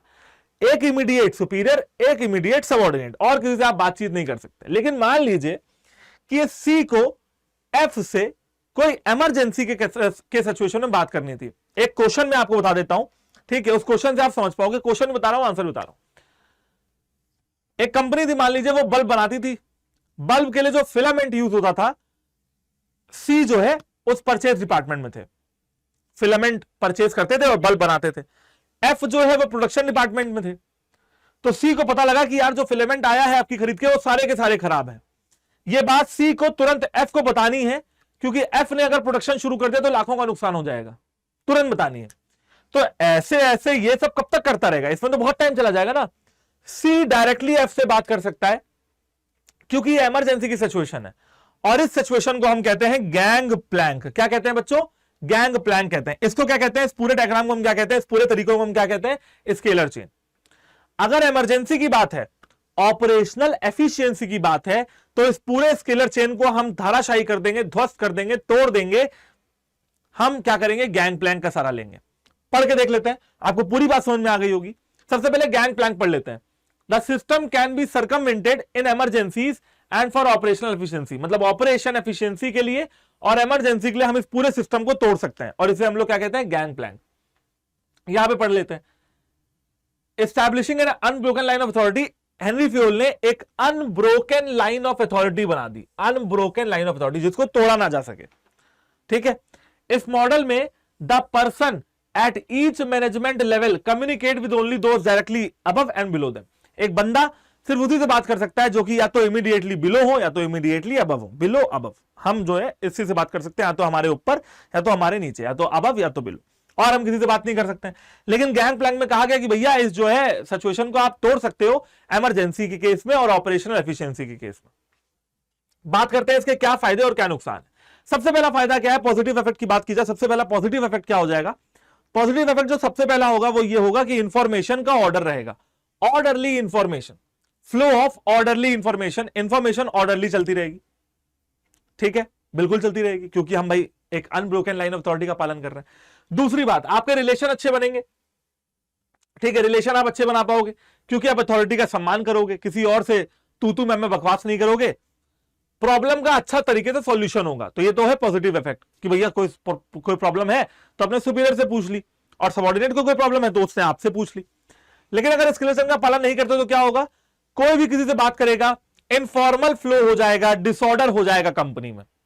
दूसरा, कभी कभी आप क्या करोगे, सुपीरियर, अगर आप एस्केलेशन का पालन नहीं करते हो तो आप सुपीरियर की बात नहीं मानोगे, जिससे क्या होगा, सुपीरियर को का ईगो हट होगा और रिश्तों में खट्टास आएगी। यहां पे मिठास आ रही थी, यहां पे खट्टास आ जाएगी। ठीक है, और थर्ड बात, प्रॉब्लम बढ़ेगी क्योंकि आपके पास इंफॉर्मेशन समय पे नहीं पहुंचेगी आपके पास इंफॉर्मेशन समय पे नहीं पहुंचेगी तो हो सकता है आपकी प्रॉब्लम बढ़ जाए। तो ये हो गया बेटा आप लोग के लिए प्रिंसिपल स्केलर चेन का। बात करते हैं अब जितने भी हमारे प्रिंसिपल बचे हुए हैं, सारे छोटे छोटे बड़े बड़े प्यारे सिंपल छोटे छोटे प्रिंसिपल हैं। ऑर्डर की बात करते हैं। ऑर्डर में हेनरी फ्यूल ये कहते हैं कि हर कंपनी में, ऑर्गेनाइजेशन में, इंस्टीट्यूशन में एक प्रॉपर वर्क ऑर्डर होना चाहिए, हर सामान रखने की एक अपनी जगह होनी चाहिए, सबका आने का टाइम जाने का टाइम होना चाहिए, कौन क्या काम कर रहा है ये होना चाहिए, प्रॉपर डॉक्यूमेंटेशन, प्रॉपर फाइलिंग होनी चाहिए, प्रॉपर और फेवरेबल वर्क कल्चर होना चाहिए। A company should maintain a well defined work order to have a favourable work culture. The positive atmosphere in the workplace will boost more productivity. अगर atmosphere positive होगा तो productivity भी बढ़ेगी। चलिए बात करते हैं पॉजिटिव और नेगेटिव इफेक्ट के। अगर आप हर चीज ऑर्डर में रखेंगे, जैसे आपके घर में आपकी मम्मी को पता होता है कि कहां पे कौन सा सामान रखा है, कई बार आपको ढूंढते हो उसी जगह पे आपको नहीं मिलता है, मम्मी जी को मिल जाता है। क्यों? क्योंकि मम्मी ने हर चीज ऑर्डर में रखी है, आपने नहीं रखी है। उससे फायदा क्या होता है? उससे फायदा ये होता है कि इमरजेंसी के केस में आपको ढूंढना नहीं पड़ता है, सब चीजें मम्मी को पता है तो वो तुरंत आपको निकाल के दे देती है कि बेटा ये ले ले। इससे आपका टाइम बचता है, डिसिप्लिन भी बेटर होता है, और आपको भी सीख मिलती है कि आगे से हम भी ऐसे ही जो है ऐसे ही करेंगे। तो मटेरियल का और ह्यूमन रिसोर्सेज का प्रॉपर यूटिलाइजेशन हो पाता है, टाइम आपका जो है बच जाता है, टाइम में लॉस नहीं होता है। ये भी एक अच्छी फायदा है ना, टाइम बच जाना एक अच्छी बात है, और डिसिप्लिन बेटर हो पाता है। अब आपकी मम्मी कहती है कि आगे से अब तू भी हर चीज अपनी जगह पे रखेगा, उठाएगा, तेरे आने जाने का भी अपना टाइम है। डिसिप्लिन बनेगा, बिल्कुल बनेगा, ऑर्डर बनेगा, बिल्कुल बनेगा, टाइम बचेगा, बिल्कुल बचेगा। लेकिन अगर आप ऑर्डर का पालन नहीं करते हैं तो क्या होगा? रिसोर्सेज खोने लगेंगे, मिसयूज होने लगेंगे, खो जाएंगे, लोग ढूंढते रहेंगे, पता ही नहीं लगेगा क्योंकि उनको ये नहीं पता कहां क्या रखा था। उसके बाद एक्सीडेंट के चांसेस भी बढ़ जाते हैं। किसके चांसेस बढ़ जाते हैं? एक्सीडेंट के चांसेस बढ़ जाते हैं, क्योंकि किसी को पता ही नहीं क्या करना है। और डिसऑर्डर बहुत ज्यादा फैलने लगेगा। डिसऑर्डर समझते हैं? डिसऑर्डर मतलब कहां क्या रखा है कुछ पता ही नहीं है। अब आपके घर में अगर एक ही कमरे में सब सामान लाके भर दिया जाए, आप परेशान हो जाओगे? नहीं हो जाओगे? क्योंकि आपको पता ही नहीं है कि यार ये सामान कहां रखा है, वो सामान कहां रखा है। अगर आपको पता होगा तो आप टाइम बचाओगे, अपने रिसोर्सेज को बचाओगे। नेक्स्ट प्रिंसिपल की बात करते हैं बच्चों। नेक्स्ट प्रिंसिपल है इक्विटी का। इक्विटी का प्रिंसिपल कुछ आपने अपनी सिविक्स की किताब में 6th 7th 8th 9th 10th में आपने सिविक्स पढ़ी होगी। सिविक्स की किताब में सबसे पहले पन्ने में कॉन्स्टिट्यूशन ऑफ इंडिया का पन्ना एक लिखा रहता था। वहां पे लिखा रहता था कि हम सारे भारतीय बराबर हैं, हम में कोई भी डिस्क्रिमिनेशन नहीं किया जाना चाहिए on the basis of religion, on the basis of caste, on the basis of race, religion, sex, किसी के बेसिस पे भी, मेल, फीमेल, काला, गोरा, छोटा, किसी के बेसिस पे, कास्ट, रिलीजन, हम पे डिस्क्रिमिनेशन नहीं होना चाहिए, हम सारे इंडियंस बराबर है। बिल्कुल ये आपने पढ़ा होगा। इसी तरह का कुछ प्रिंसिपल लेके आए हेनरी फ्यूल। हेनरी फ्योल ने कहा कि हर एम्प्लॉय को एक ऑर्गेनाइजेशन में इक्वली ट्रीट करना चाहिए, एक मैनेजर सबको इक्वली ट्रीट करे, यही अच्छा रहेगा। There should be no discrimination between the employees, ठीक है। All employees should be treated equally and respectfully, सबको इक्वली ट्रीट करो और इज्जत से ट्रीट करो। It's the responsibility of a manager that no employee face discrimination, ये मैनेजर की रिस्पॉन्सिबिलिटी है कि किसी भी एम्प्लॉय को डिस्क्रिमिनेशन फेस ना करना पड़े। डिस्क्रिमिनेशन समझ रहे हो, भेदभाव फेस ना करना पड़े, ये आपके मैनेजर की रिस्पॉन्सिबिलिटी बनती है। बात करते हैं पॉजिटिव और वॉल्टिंग इफेक्ट की। देखो यार, सब लोग अगर इक्वली ट्रीट किए जाएंगे तो जो लोग इक्वली ट्रीट किए जा रहे हैं, जिनको पहले इक्वली नहीं ट्रीट किया जाता था, वो अब सेटिस्फाइड फील करेंगे, वो अब मोटिवेटेड फील करेंगे, वो अब अपने काम पे ज्यादा फोकस कर पाएंगे, वो अब चीजों को अच्छे से तरीके से देख पाएंगे, मैनेजर की बात सुनेंगे, मैनेजमेंट को भी सपोर्ट करेंगे क्योंकि अब उनको इक्वली ट्रीट किया जा रहा है, ठीक है। The employee remain satisfied, employee satisfied रहेंगे, ऑर्गेनाइजेशन के प्रति डिवोटेड रहेंगे, डिवोटेड मतलब समर्पित रहेंगे, ऑर्गेनाइजेशन की हर बात मानेंगे, ठीक है। जो स्किल्ड एम्प्लॉय होंगे वो अपनी स्किल को और ज्यादा बेटर करेंगे, और जो अनस्किल्ड एम्प्लॉयज होंगे वो कुछ स्किल सीखने की कोशिश करेंगे। देखो, जो स्किल्ड है, जो अनस्किल्ड है, दोनों को एक लेवल पे ले आए, ठीक है। स्किल्ड और अनस्किल्ड दोनों एक लेवल पे। अब अगर दोनों को एक लेवल पे ले आओगे तो स्किल्ड वाला थोड़ा और ऊपर उठना चाहेगा, अपनी स्किल को बेटर करेगा, और अनस्किल्ड वाला भी कुछ स्किल बढ़ाएगा, फिर दोनों बराबर आ जाएंगे। ऐसे क्या होगा, कंटिन्यूअस इंप्रूवमेंट होता रहेगा ऑर्गेनाइजेशन के अंदर एम्प्लॉयज का, ये अच्छी बात है। वॉलेटिंग इफेक्ट पे आते हैं। अगर आप इक्विटी का पालन नहीं करते हो तो स्किल्ड वर्कर के अंदर डिससेटिस्फैक्शन होगा, स्किल्ड वर्कर अपना कॉन्फिडेंस खोएंगे, लूज कॉन्फिडेंस, एफिशिएंसी अच्छे वर्कर्स की गिरने लगेगी। पता चला आप अनस्किल्ड वाले को ज्यादा इंपॉर्टेंस दे रहे हो, स्किल्ड वाला वहीं का वहीं है, तो जो स्किल्ड वाला है वो डिससेटिस्फाइड रहेगा नहीं रहेगा, बिल्कुल रहेगा। वो कॉन्फिडेंस लूज करेगा नहीं करेगा, बिल्कुल करेगा। उसकी एफिशिएंसी गिरेगी कि नहीं गिरेगी, बिल्कुल गिरेगी। और अगर आप अनस्किल्ड वाले को ज्यादा इंपॉर्टेंस दोगे तो अनस्किल्ड वाला केयरलेस हो जाएगा, क्योंकि उसको पता है हमें तो वैसे भी इंपॉर्टेंस मिल रही है, क्या करेंगे ज्यादा काम करके, ठीक है। बात समझ में आ रही है। ये हो गया आपके कुछ प्रिंसिपल्स। अब बात करता हूं अपने नेक्स्ट प्रिंसिपल की, जो की है स्टेबिलिटी ऑफ पर्सनल। ओके,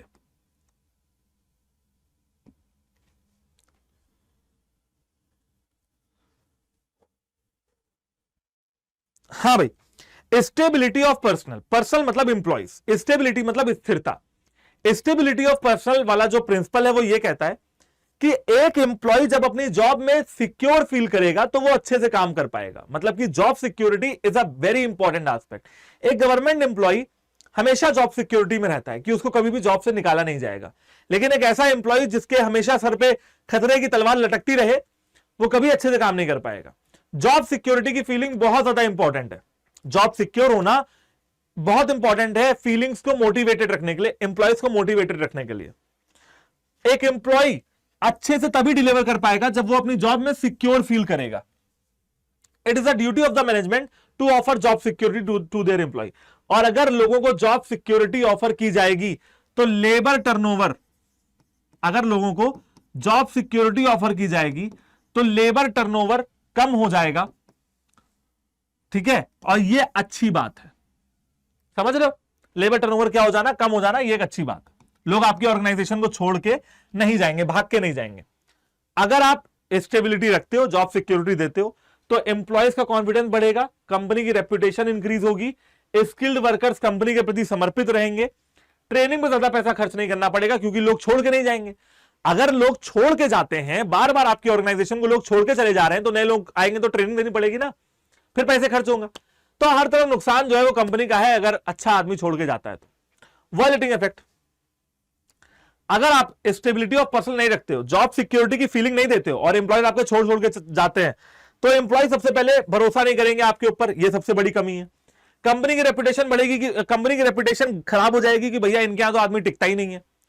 अच्छे वर्कर्स कंपनी छोड़ के चले जाएंगे, और जब नए वर्कर्स को लाओगे, काम तो चलाना ही है, जब नए वर्कर्स को लाओगे तो ट्रेनिंग के खर्चे भी होंगे और रिक्रूटमेंट के खर्चे भी होंगे, तो हर तरफ से नुकसान आप ही का है। अगर आपके एम्प्लॉय छोड़ के जाते हैं, आपकी कंपनी की रेपुटेशन भी जाएगी, गुड वर्कर्स भी जाएंगे, और जो नए आएंगे उनके रिक्रूटमेंट में खर्चा होगा और ट्रेनिंग में खर्चा होगा, तो नुकसान सारी कंपनी का है। तो बेहतर है कि स्टेबिलिटी ऑफ पर्सन बना के रखा जाए। इनिशिएटिव अगला प्रिंसिपल है। इनिशिएटिव ये कहता है, मैनेजमेंट का जो प्रिंसिपल है उसमें ये कहा गया है, हेनरी फ्योल ये कह रहे हैं कि जो मैनेजर है ना, उसको अपने एम्प्लॉयज को हमेशा मोटिवेट करते रहना चाहिए कि भैया कुछ बोलो तो, कोई सजेशन तो दो, कोई इनिशिएटिव तो लो। इनिशिएटिव मतलब होता है आगे बढ़ चढ़ के हिस्सा लेना, आगे बढ़ चढ़ के पार्ट लेना। तो इनिशिएटिव का प्रिंसिपल यही कह रहा है कि भैया एक एम्प्लॉय जो है वो आगे बढ़ चढ़ के हिस्सा ले तो अच्छा है, और मैनेजर को हमेशा एम्प्लॉयज को मोटिवेटेड रखना चाहिए ताकि वो आगे बढ़ चढ़ के हर चीज में जो है हिस्सा ले। The management should support and encourage the employees to take initiatives in an organisation. अपने मैनेजमेंट को हमेशा एम्प्लॉयज को सपोर्ट करना चाहिए, एनकरेज करना चाहिए कि वो इनिशिएटिव ले ऑर्गेनाइजेशन के कामों में, जिससे क्या होगा, उनके कुछ प्रोडक्टिव सजेशन भी बाहर निकल के आएंगे और हो सकता है ऑर्गेनाइजेशन के ऑब्जेक्टिव्स में इंपॉर्टेंट पार्ट प्ले करें। ठीक है, तो इनिशिएटिव लेना इज वेरी गुड, उनका कॉन्फिडेंस भी बढ़ेगा, उनको लगेगा कि हम भी इसी ऑर्गेनाइजेशन का हिस्सा है, परिवार है हमारा, ये फैमिली है। एंड अगेन एम्प्लॉयज के साथ साथ ऑर्गेनाइजेशन को भी फायदा होगा अगर उनके सजेशन अच्छे काम कर गए तो। फिर पॉजिटिव इफेक्ट क्या है, एम्प्लॉयज की थिंकिंग पावर बढ़ेगी। जब उनको कहा जाएगा इनिशिएटिव लो तो सोचेंगे तो थिंकिंग पावर बढ़ेगी। एम्प्लॉयज का कॉपरेशन सिक्योर होगा, ऑर्गेनाइजेशन के अंदर एम्प्लॉयज भी कॉपरेट करेंगे। और सेंस ऑफ अटैचमेंट समझते हैं, जैसे हमें अपना घर क्यों अच्छा लगता है, क्योंकि वो हमारा घर है, हमारा वहां बचपन कटा है, वो मकान नहीं है सिर्फ, वो हमारा घर है। तो एक सेंस ऑफ अटैचमेंट हो जाती है। लोग अपनी पुरानी गाड़ी को बेचते नहीं है, क्यों नहीं बेचते हैं, क्योंकि एक सेंस, गाड़ी से अटैचमेंट हो जाती है, गाड़ी से, बाइक से, कार से, कि ये मेरी लाइफ की पहली कार थी जो मैंने अपने पैसों से खरीदी थी। तो एक सेंस ऑफ अटैचमेंट हो जाती है। ठीक है, अगर मैं वॉयलेटिंग इफेक्ट की बात करता हूं तो थिंकिंग पावर का गिर जाना, थिंकिंग पावर नहीं होगी अगर बंदा इनिशिएटिव नहीं लेगा। Non cooperation movement Gandhi ji ने चलाया था ना, वो यहां भी चल जाएगा। जैसे गांधी जी कहते थे ना, अंग्रेज सरकार को कॉपरेट मत करो, अंग्रेज सरकार को नॉन कॉपरेशन मूवमेंट दो, है ना, उनकी सहायता मत करो, वो यहां भी चल जाएगा। एम्प्लॉय सहायता नहीं करेंगे ऑर्गेनाइजेशन की अगर इनिशिएटिव लेने के लिए मोटिवेट नहीं किया जाएगा। और एम्प्लॉय का अटैचमेंट भी क्या होगा, डिक्रीज हो जाएगा। मतलब जो चीजें यहां लिखी है इसका उल्टा यहां पे हो जाएगा, वो अटैच बिल्कुल फील नहीं करेंगे। ठीक है, एक बात बताओ, कभी पब्लिक व्हीकल से ट्रेवल करते हो, बस से, टेम्पू से, ई रिक्शे से, तो क्या रिक्शे से अटैच हो जाते हो, भावनाएं जुड़ जाती हैं? नहीं ना। अटैच किससे होते हो, जो चीजें अपनी होती हैं। और अपनी वाली फीलिंग कब आती है, जो वाकई में अपनी हो तभी अपनी वाली फीलिंग आएगी। लोग कहते हैं ना, अरे बेटा आओ अपना घर समझो, कैसे समझ लें, हमारा घर है ही नहीं। हम अपने घर को ही अपना घर समझ सकते हैं ना, क्योंकि हमारी वो फीलिंग है। तो फीलिंग वो तभी आएगी जब वो बंदा पार्ट ले, मैनेजमेंट उसको पार्ट दिलवाएगा कि हाँ भाई तू आगे बढ़ चढ़ के हिस्सा ले, हम तेरी बैकबोन है, हम तेरी बात सुनेंगे, तुझे कुछ नहीं होने देंगे, तू आगे बोल, जो तेरा सजेशन है वो दे। ठीक है, चलो जी बात करते हैं अपने लास्ट प्रिंसिपल, जो कि 14th प्रिंसिपल है, spirit D corps. Spirit D corps एक बहुत ही बेहतरीन प्रिंसिपल है, और यहां पे ये कहा गया है, बहुत ही बेहतरीन प्रिंसिपल है। यहां पे हेनरी फ्योल ने ये कहा है कि टीम वर्क लेके चलो, है ना। एक मैनेजर को हमेशा ये बोलना चाहिए कि हम ये काम कर लेंगे, कभी ये नहीं बोलना चाहिए कि मैं ये काम कर लूंगा, क्योंकि हम में एकता है और मैं में अहंकार। ठीक है, we will do this work instead of I will do it. मतलब टीम स्पिरिट, कॉपरेशन, कोऑर्डिनेशन की बात हो रही है। यहां पे लिखा भी हुआ है we will do this work instead of I will do it. I will में क्या है, अहंकार है। ओके, जिससे क्या होगा, लोग एक दूसरे को सपोर्ट करेंगे। ठीक है, लोग एक दूसरे को मोटिवेट करेंगे, ट्रस्ट बनेगा, म्यूचुअल अंडरस्टैंडिंग बेटर हो पाएगी, ये सारी चीजें होंगी, भरोसा हो पाएगा। अगर स्पिरिट डी कॉर्प्स रहता है तो फायदा क्या होगा, सबसे पहला फायदा, टीम स्पिरिट रहेगी, टीम में काम करने के लिए हर आदमी राजी होगा, ऑब्जेक्टिव अचीव हो पाएंगे, रिलेशनशिप बेहतर हो पाएगी।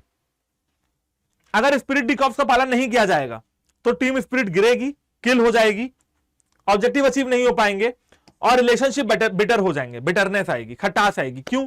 क्योंकि team work is very important in achieving the objective. कोई भी आप एक ऑर्गेनाइजेशन में कोई भी काम आप अकेले नहीं कर सकते हो। क्या करना होगा आपको टीम को साथ लेके चलना होगा। स्पिरिट डी कॉर्प्स हमारा यही प्रिंसिपल यही कहता है कि हर इंसान को साथ में लेके चलो, कॉपरेशन बनाओ, म्यूचुअल ट्रस्ट, एक दूसरे पे भरोसा होना चाहिए, कॉन्फिडेंस होना चाहिए। तो हेनरी फ्योल यही हमारे कहते हैं 14 प्रिंसिपल ऑफ मैनेजमेंट। ये थे बेटा हमारे 14 principal of management. I hope कि आपको ये 14 के 14 प्रिंसिपल समझ में आ गए होंगे। शुरू हुआ था डिवीजन ऑफ वर्क से और खत्म हुआ है स्पिरिट डी कॉर्प्स पे। पॉजिटिव और वॉयलेटिंग इफेक्ट आपको याद नहीं करने, मैंने दोबारा रिपीट कर दे रहा हूं, बताया है। आपको सिर्फ समझना है एंड रीड करना है। बार बार रीड करेंगे, लॉजिक लगाएंगे, अपने आप समझ में आ जाएगा। मैंने कभी भी बिजनेस स्टडीज को याद नहीं किया, मैंने हमेशा रीड किया और उसको पर्सनलाइज एप्लीकेशन में डाला। हाँ, एक बात और, बिजनेस स्टडीज में अपनी इंग्लिश वीक, अगर है आपकी इंग्लिश वीक है तो स्ट्रॉन्ग करें, इंग्लिश वीक नहीं होनी चाहिए। ठीक है, आपको अपनी इंग्लिश स्ट्रांग करनी पड़ेगी बिजनेस स्टडीज के आंसर लिखने के लिए। तो ये सारी चीजें रीड कर लोगे, लिख के कब आप आओगे? जब इंग्लिश थोड़ी स्ट्रांग होगी, जब वोकैबुलरी थोड़ी स्ट्रांग होगी, जब टेंसेस का थोड़ा ज्ञान होगा, ठीक है, और अपनी बात को कम शब्दों में कहना आ जाएगा, लिखना आ जाएगा। इसके लिए आप क्या कर सकते हैं? इसके लिए जो आपका लिटरली बता रहा हूं, जो आपका इंग्लिश का सब्जेक्ट है उसको अच्छे से पढ़िए, एंड रीडिंग जितनी ज्यादा आप एनसीईआरटी की करते हैं और इस कंटेंट की करते हैं, जो कि आपको टेलीग्राम लिंक पे मिलता है, इसका जो आपको डिस्क्रिप्शन बॉक्स है वीडियो के नीचे, वहां पे टेलीग्राम लिंक दिया हुआ है, वहां पे जाके आप क्लिक करेंगे तो इसका कंटेंट मिल जाएगा जो मैं आपको पढ़ा रहा हूं। इसको आप बार बार रीड कर सकते हो। ये कंटेंट एकदम मतलब वैसा कंटेंट है, बारीक कंटेंट है ना, बस इंपॉर्टेंट चीजें लिखी हुई हैं, तो ये आपको बहुत मजा आएगी पढ़ने में। बाकी आपको एनसीईआरटी तो पढ़ना ही। चलिए अपने नेक्स्ट टॉपिक पे आते हैं, जो कि है एफडब्ल्यू टेलर का प्रिंसिपल। अब एफडब्ल्यू टेलर के बारे में यहां पे कुछ डिटेल लिखी हुई है, सबसे पहले आपको वो पढ़नी है। तो लेट अस रीड, 1 मिनट लीजिए और ये सारे डिटेल्स को पढ़िए। हाँ भाई, तो आई होप कि आप लोगों ने एक बार रीड जरूर कर लिया होगा। बच्चों आप बात करने वाले हैं एफडब्ल्यू टेलर के बारे में, फ्रेडरिक विंस्लो टेलर के बारे में। तो यार ये चीजें ना आपने पार्ट्स वाले टॉपिक में भी पढ़ी होंगी, अगर नहीं कवर किया तो जाके जरूर कवर कीजिएगा। फ्रेडरिक विंस्लो टेलर का जन्म 20 मार्च 1856 यानी कि 1856 में हुआ था, और निधन यानी कि मृत्यु हुई है मार्च 21, 1915 में।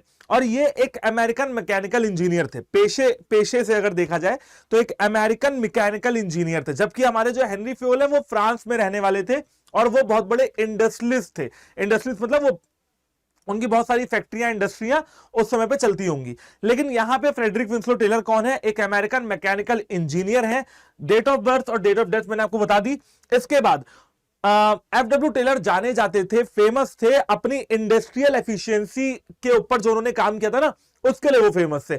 ध्यान रखिएगा, इंडस्ट्रियल एफिशिएंसी के ऊपर जो उन्होंने काम किया था, इंडस्ट्रियल एफिशिएंसी, उसके लिए वो फेमस थे। हेनरी फ्योल और एफडब्ल्यू टेलर के प्रिंसिपल्स और टेक्निक्स में यही फर्क है। हेनरी फ्योल ने मैनेजरियल एफिशिएंसी की बात की, लेकिन एफडब्ल्यू टेलर ने इंडस्ट्री में होने वाले मैनेजमेंट और इंडस्ट्री में होने वाले कामों के ऊपर बात की, मतलब इंडस्ट्रियल एफिशिएंसी को बढ़ाने के लिए बात की।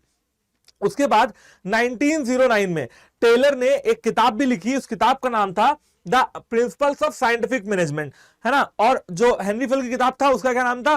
प्रिंसिपल्स ऑफ जनरल या फंडामेंटल मैनेजमेंट। यहां पे इन्होंने किताब का नाम रखा 1909 में the principles of scientific management, जिसको 2001 में यानी कि मतलब लगभग लगा लीजिए लगभग जो है 100 साल बाद एकेडमी ऑफ मैनेजमेंट ने the most influential business book of the century का अवार्ड मिला। मतलब ये 21वीं शताब्दी की, 21वीं आपकी शताब्दी तो अभी चल रही है, 20वीं शताब्दी की सबसे ज्यादा प्रभावित करने वाली प्रबंधन की किताब, मतलब most influential book of 20th century, इनको मिला, इस किताब को मिला, ठीक है, अवार्ड। और ये काफी बड़ा जो है होता है, अवार्ड होता है, एकेडमी ऑफ मैनेजमेंट ने इनको दिया था। तो ये तो हो गया भैया कुछ डिटेल हमारे एफडब्ल्यू टेलर के बारे में, बाकी आप फोटो देख के पहचान सकते हैं। बात करते हैं कि जो इन्होंने साइंटिफिक मैनेजमेंट के प्रिंसिपल दिए उसके क्या फीचर है। सबसे पहला सिस्टमैटिक अप्रोच, इन्होंने बात की सिस्टमैटिक अप्रोच की, मतलब भैया जो भी तुम काम कर रहे हो ना वो एक सिस्टम से तुम्हें करना है, मतलब सीक्वेंस ऑफ एक्टिविटीज आपको पता होनी चाहिए। पहले ये करना है, सेकंड नंबर पे ये करना है, थर्ड नंबर पे ये करना है, चौथे नंबर पे ये करना है, पांचवें नंबर पे ये करना है। आपको सीक्वेंस ऑफ एक्टिविटीज पता होनी चाहिए।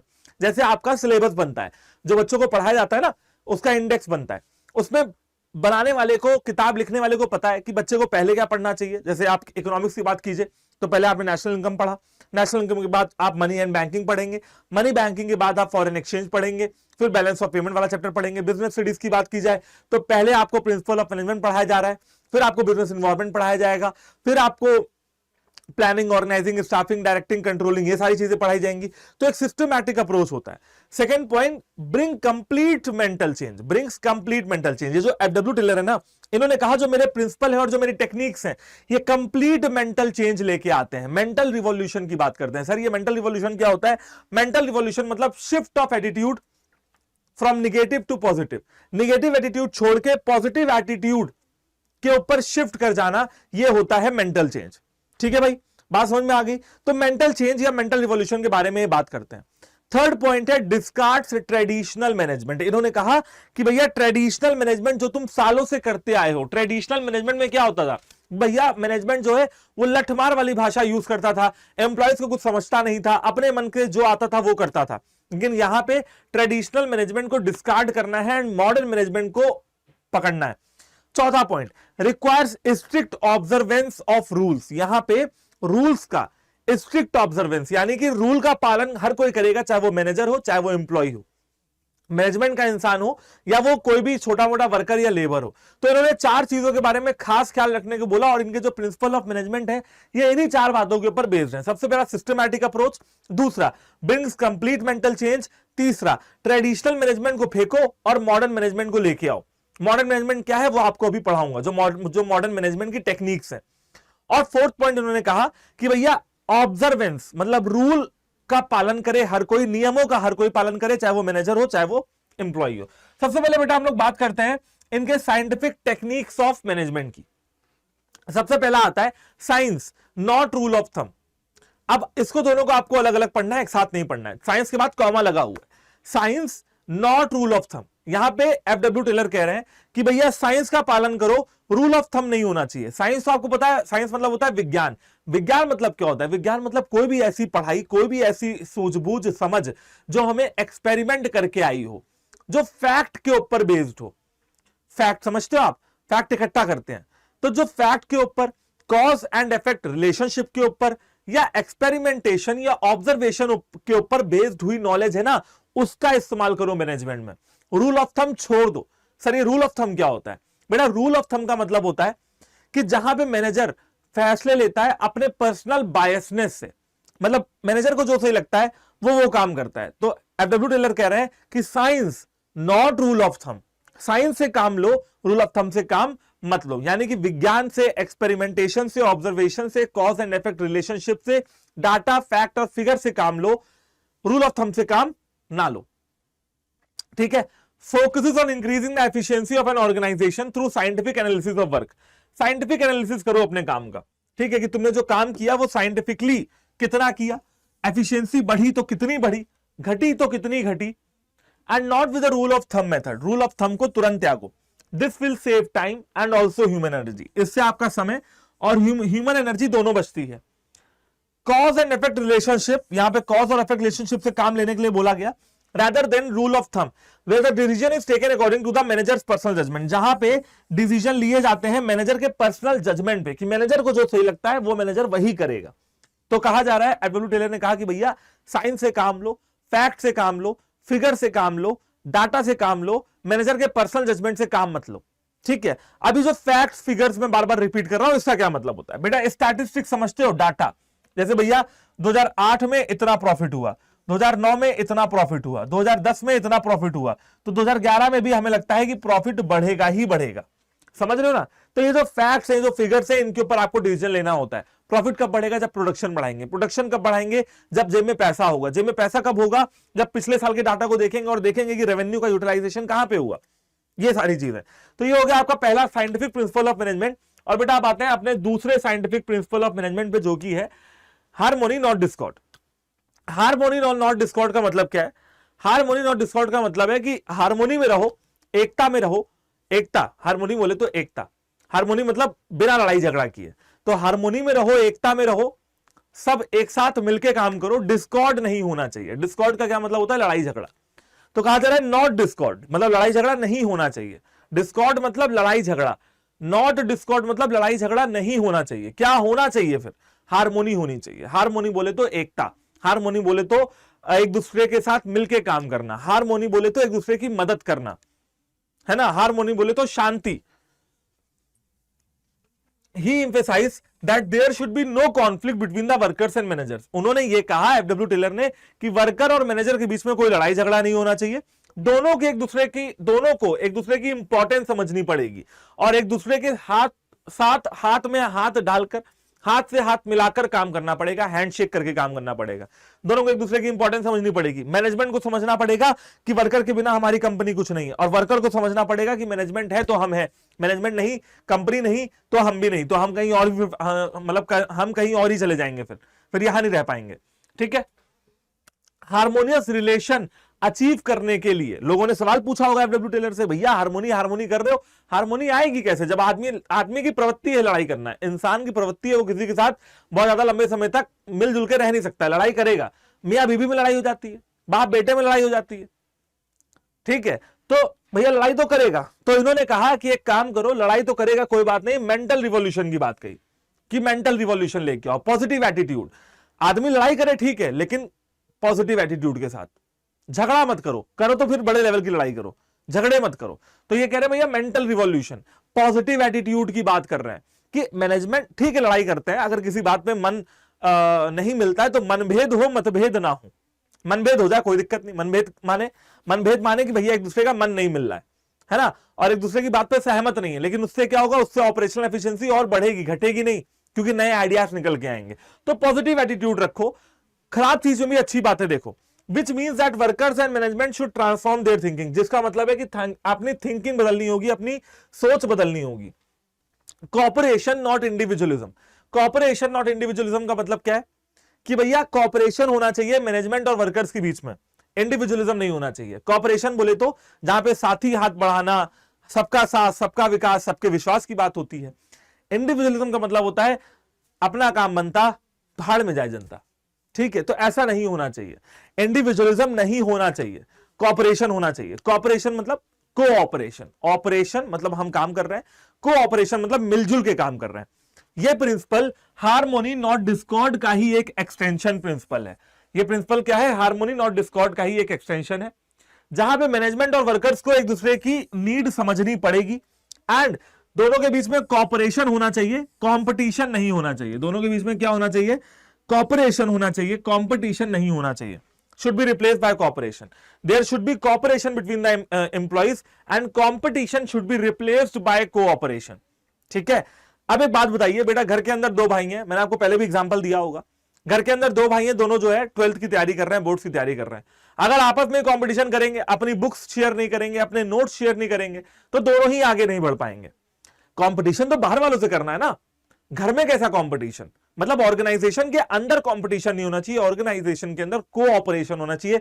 बाहर वाली ऑर्गेनाइजेशन से कंपटीशन हो तो वो हेल्दी कंपटीशन होगा, लेकिन अगर घर के अंदर ही मतभेद होंगे तो फिर कैसे काम चलेगा।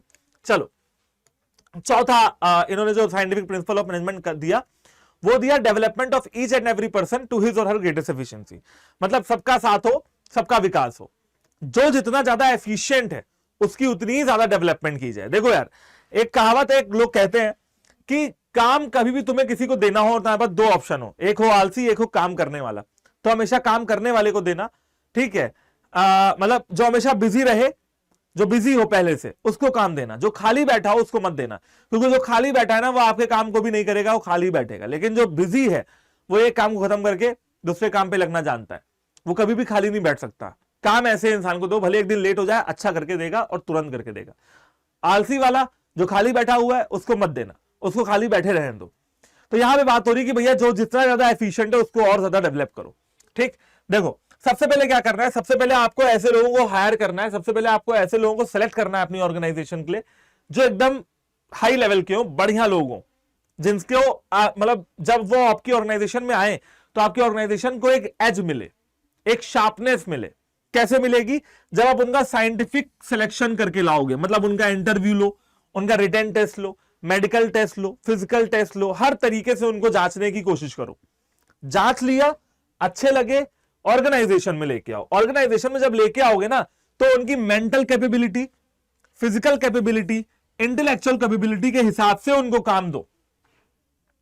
ठीक, उसके बाद एफिशिएंसी को बढ़ाने के लिए काम दे दिया, अब उनको अपने काम पे बढ़ाने के लिए, एफिशिएंट करने के लिए आपको उनको ट्रेनिंग भी देनी पड़ेगी। तो सबसे पहले आपको सिलेक्शन करना है साइंटिफिक, चलो सिलेक्शन कर लिया, साइंटिफिक सिलेक्शन करना है, सिलेक्शन कर लिया। फिर दूसरे नंबर पे आपको क्या करना है, उनको वर्क असाइन करना है, और तीसरे नंबर पे आपको क्या करना है, उनको ट्रेनिंग देना है। ये तीनों काम आपको करने पड़ेंगे लोगों को उनकी एफिशिएंसी के हिसाब से डेवलप करने के लिए।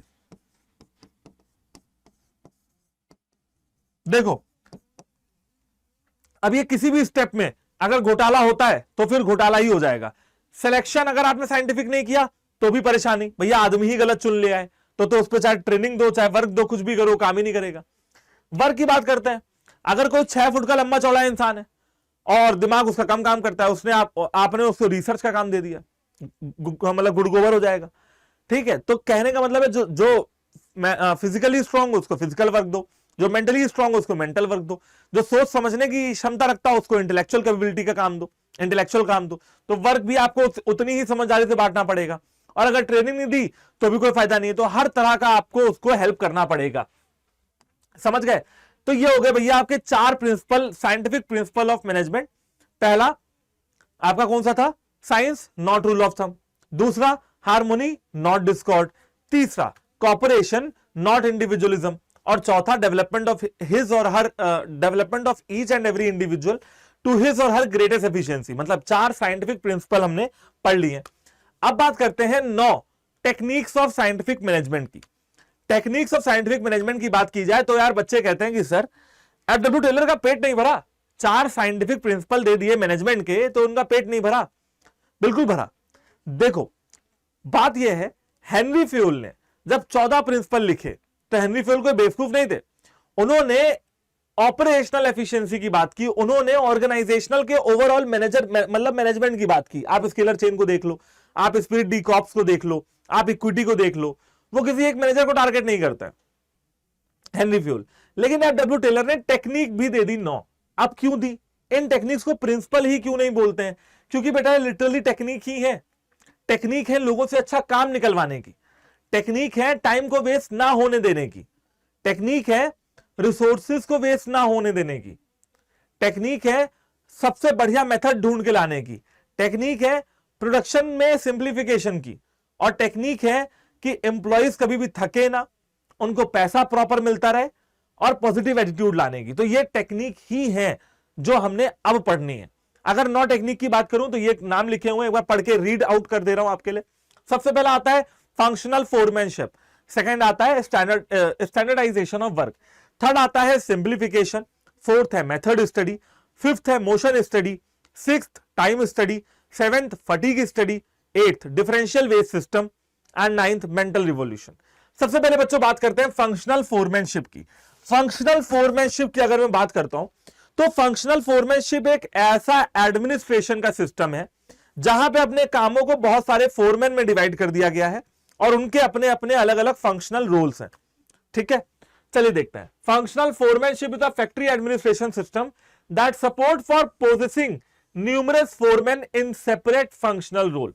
ठीक है, फंक्शनल फोरमैनशिप, मैनशिप मतलब यहां पे सिंगुलर मैनशिप, समझ रहे हैं, एक आदमी।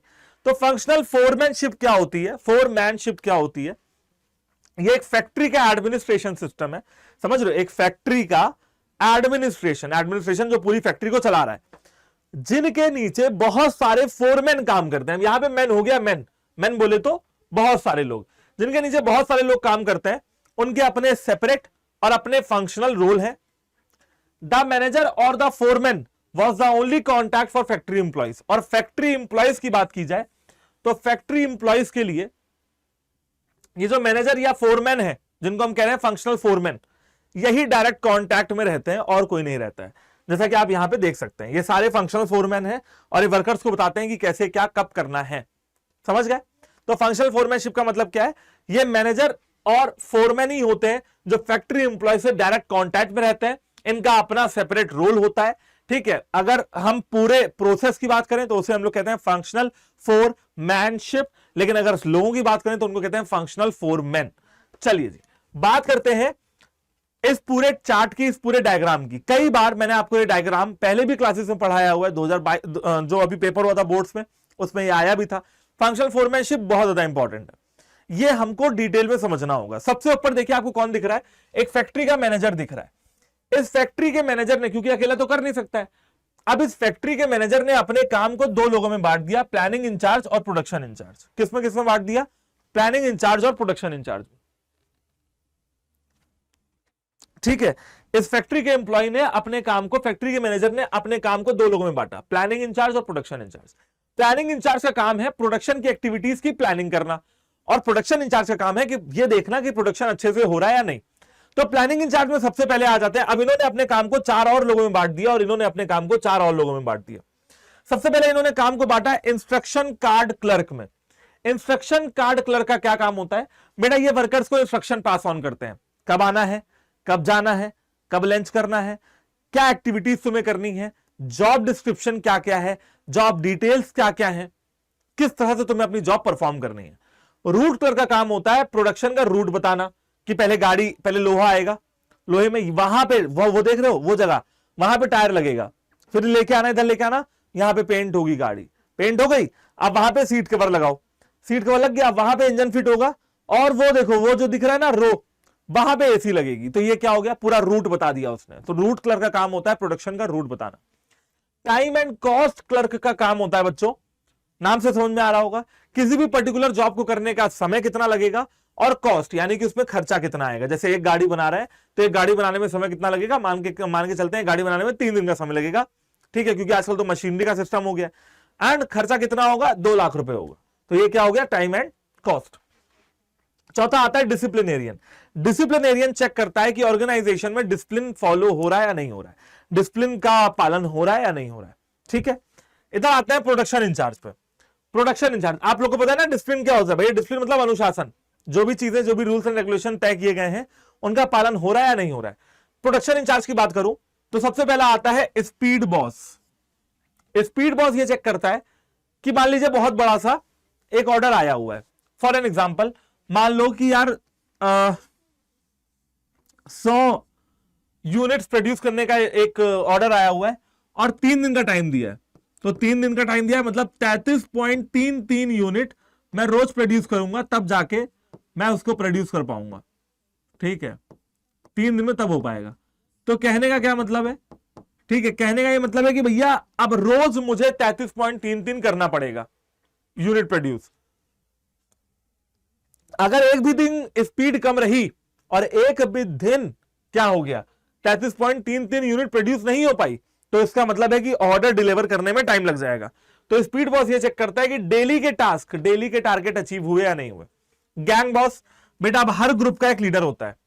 फॉर एन एग्जांपल मान लीजिए प्रोडक्शन डिपार्टमेंट है, प्रोडक्शन डिपार्टमेंट में 4-5 बंदे हैं जो प्रोडक्शन को देखते हैं, जो प्रोडक्शन एक्चुअली में करते हैं प्रोडक्शन डिपार्टमेंट में। अब इन सबका एक गुरु है, ये सारे चेले हैं, उस गुरु को क्या कहेंगे, गैंग बॉस कहेंगे, मतलब group leader type of thing.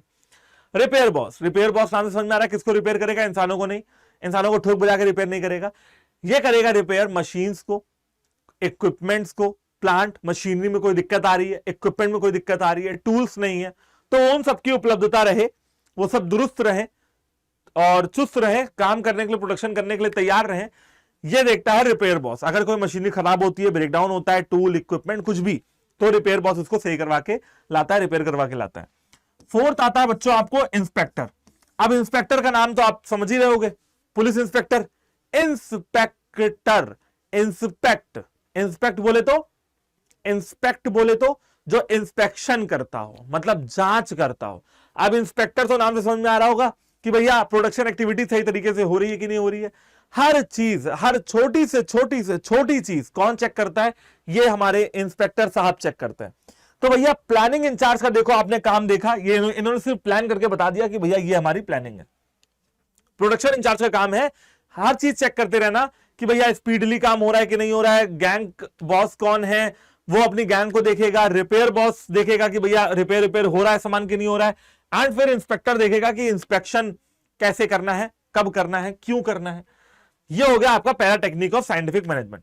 अब बात करता हूं next technique of scientific management की, जो कि है स्टैंडर्डाइजेशन ऑफ वर्क।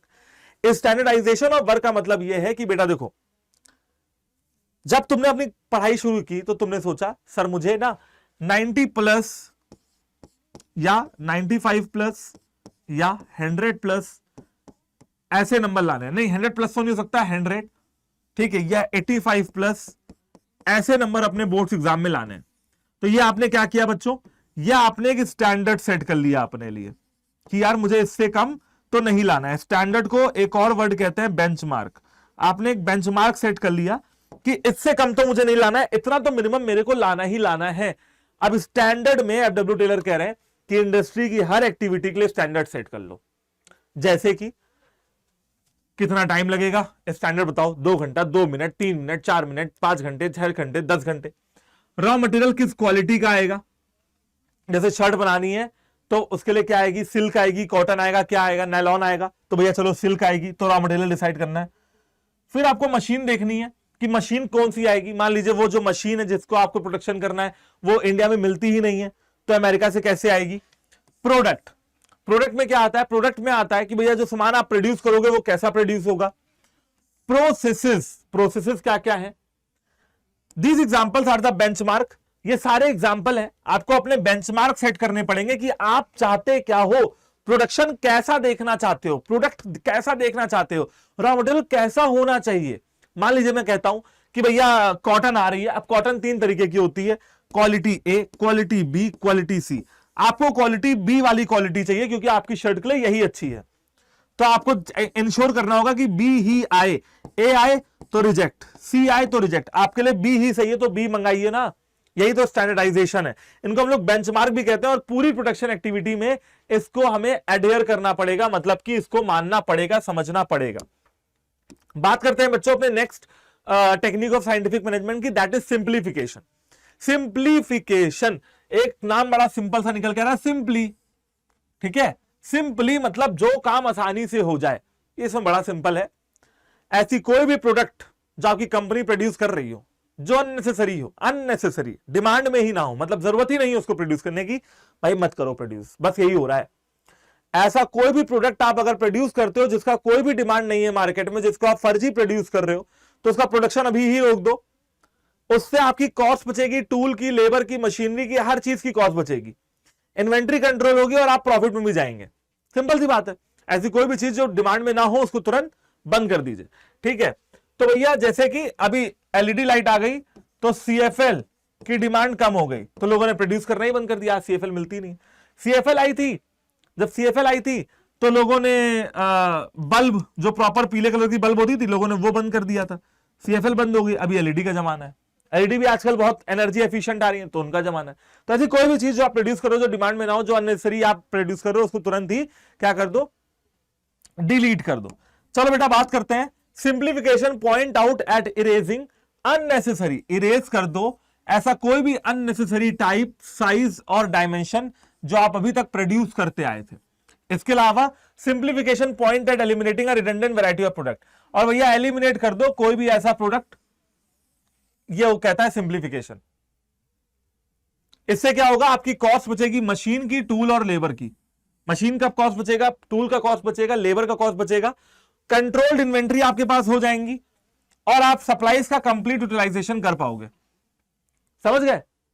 और आपका टर्नओवर यानी कि सेल भी बढ़ेगा। तो पहले में लिखा हुआ है कि सिंप्लीफिकेशन होता क्या है, दूसरे में लिखा हुआ है कि कैसे करेंगे, एलिमिनेट करके करेंगे, तीसरे में लिखा हुआ है कि फायदा क्या होगा, और चौथे में लिखा हुआ है कि क्या क्या उसके बिल्कुल एक्सट्रीम फायदे होंगे, जैसे कि कंट्रोल्ड इन्वेंट्री कंट्रोल हो जाएगी, इन्वेंट्री बोले तो स्टॉक कंट्रोल हो जाएगा, सप्लाई का प्रॉपर तरीके से यूटिलाइजेशन कर पाओगे, जो रॉ मटेरियल आपको मिल रहा है, सप्लाई जो मिल रहा है आपको, आप उसका प्रॉपर यूटिलाइजेशन कर पाओगे, आपका टर्नओवर भी बढ़ेगा। तो ये हो गया बेटा हमारा next techniques of scientific management technique, जो कि है सिंप्लीफिकेशन।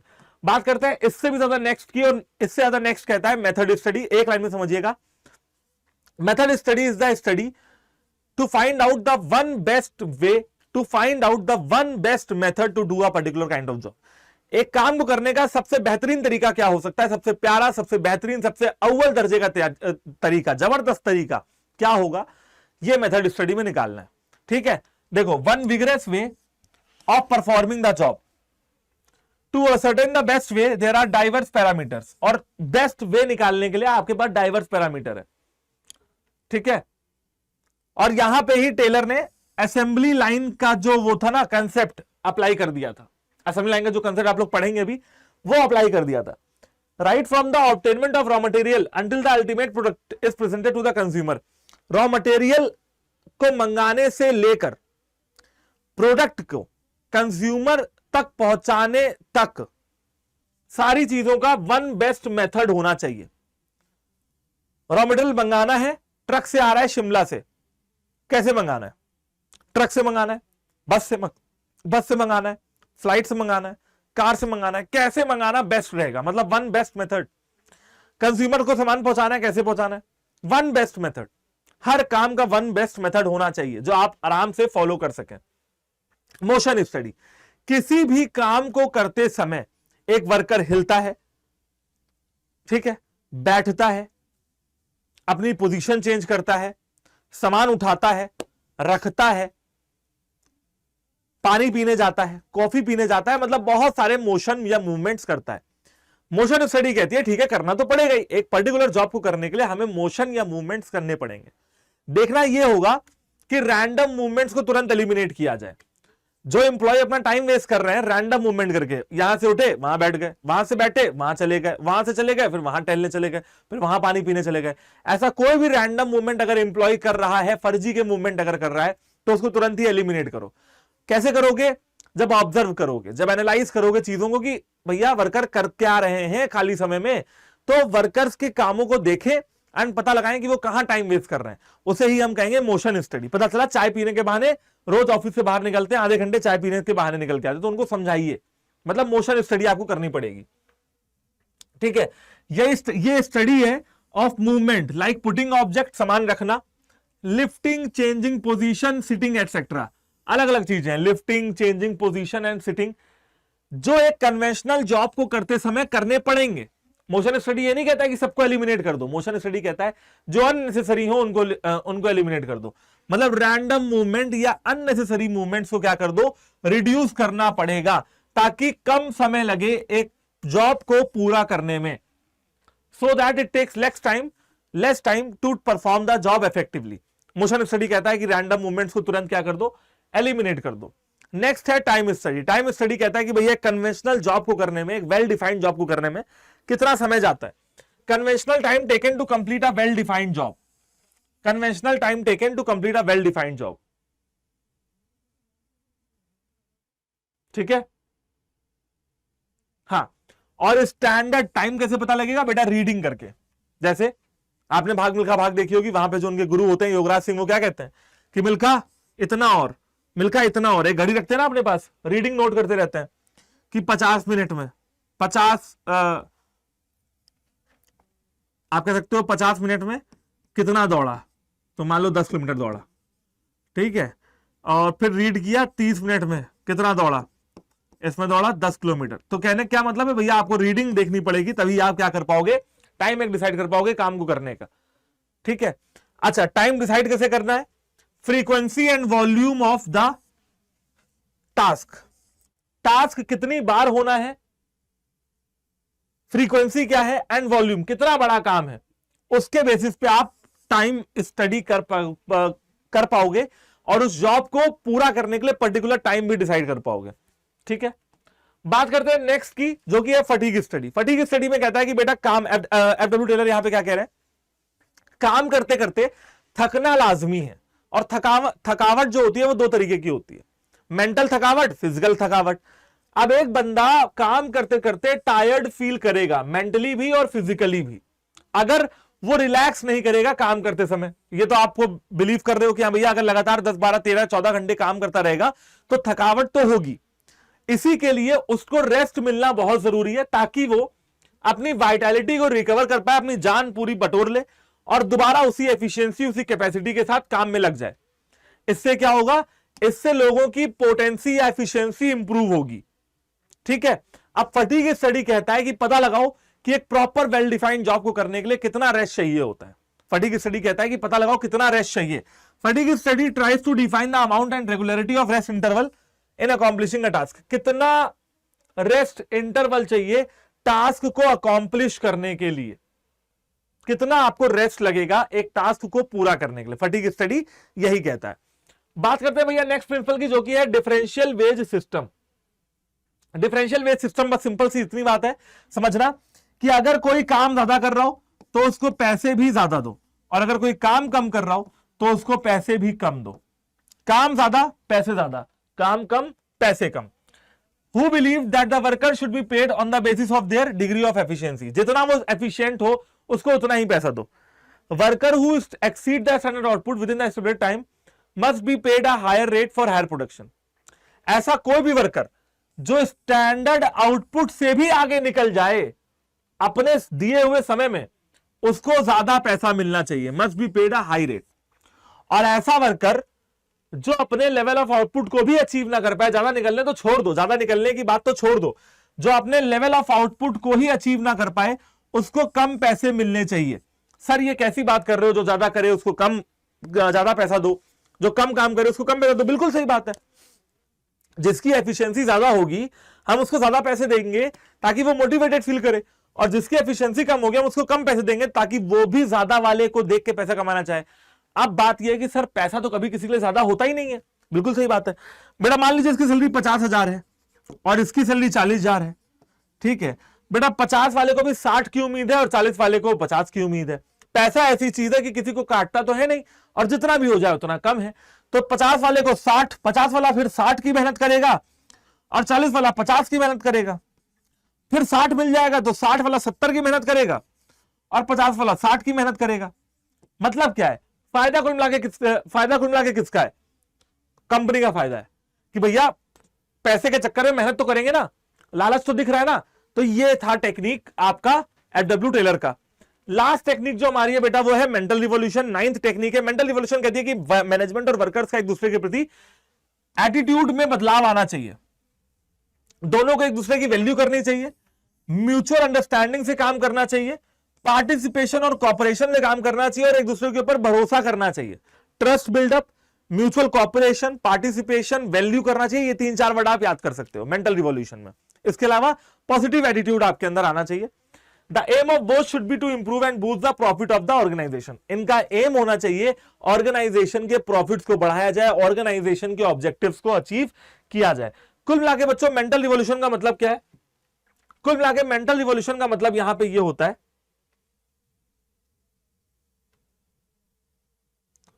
हाँ कुल मिला के यहां पे बच्चों मेंटल रिवॉल्यूशन का मतलब ये होता है कि भैया मैनेजमेंट और वर्कर्स दोनों एक दूसरे की इंपॉर्टेंस को समझे, मैनेजमेंट और वर्कर्स दोनों ही एक दूसरे के साथ कॉपरेशन से रहें, भरोसा जीत के चले। मैनेजमेंट को ये लगे कि हाँ वर्कर्स बहुत मेहनत करते हैं और वर्कर्स के बिना हमारी कंपनी या फैक्ट्री नहीं चलेगी, और वर्कर्स को ये लगे कि हाँ यार मैनेजमेंट के बिना हमारी ये कंपनी या फैक्ट्री नहीं चलेगी, मैनेजमेंट है तो हम हैं, मैनेजमेंट नहीं तो हम नहीं। तो ये पूरे कंसेप्ट आपको आई होप बच्चों की समझ में आ गए होंगे। सबसे पहले हमने देखा हेनरी फ्यूल के 14 प्रिंसिपल या फंडामेंटल प्रिंसिपल ऑफ मैनेजमेंट, और फिर हमने देखा एफडब्ल्यू टेलर के 4 साइंटिफिक प्रिंसिपल ऑफ मैनेजमेंट और 9 टेक्निक ऑफ मैनेजमेंट। जो मैंने आपको समझाया, बच्चों का सवाल ये जरूर होगा कि सर ये क्या इतना सफिशिएंट है? बच्चों जो वन शॉट टॉपिक है ना, ये अगर आप 2 बार भी सुनते हैं तो आपकी चीजें जो लॉजिक है वो उस पर मैं लॉजिक पकड़ के आपको चीजें बता रहा था, आपको लॉजिक पक्की बात समझ में आ जाएगी। बाकी जैसा कि मैंने आपको बताया कि आपकी इंग्लिश के ऊपर कमांड, चीजों को समझना और उसको फिर आगे बढ़ा चढ़ा के लिखना, वो आपके अंदर स्किल आपको डेवलप करनी पड़ेगी अगर आप बिजनेस स्टडीज में अच्छे मार्क्स चाहते हो। रट के काम नहीं हो पाएगा। ना आप एनसीईआरटी रट सकते हो, ना आप संदीप जो है रट सकते हो, आर के सिंगला नहीं रट सकते, और जो यहाँ पे मेरे पीछे कंटेंट दिया हुआ है तो मैं आपको दे दूंगा, लेकिन ये भी आप रट नहीं सकते। तो आपको समझना है, बार बार रीड करना है, मेहनत करनी है। आई होप कि आपको ये वन शॉट अच्छा लगा होगा। ऐसे और भी वन शॉट के लिए आपको क्या करना है, कॉमर्स अड्डा 24/7 चैनल से जुड़े रहना है, सब्सक्राइब कर देना चैनल को, एंड और भी ऐसे वन शॉट आते रहेंगे आपके क्लास 12 बिजनेस स्टडीज के लिए। Thank you, tata, bye bye, take care. ऐसे ही हंसते रहिए, पढ़ते रहिए, मुस्कुराते रहिए। फिर मिलते हैं नेक्स्ट वन शॉट में। जय हिंद।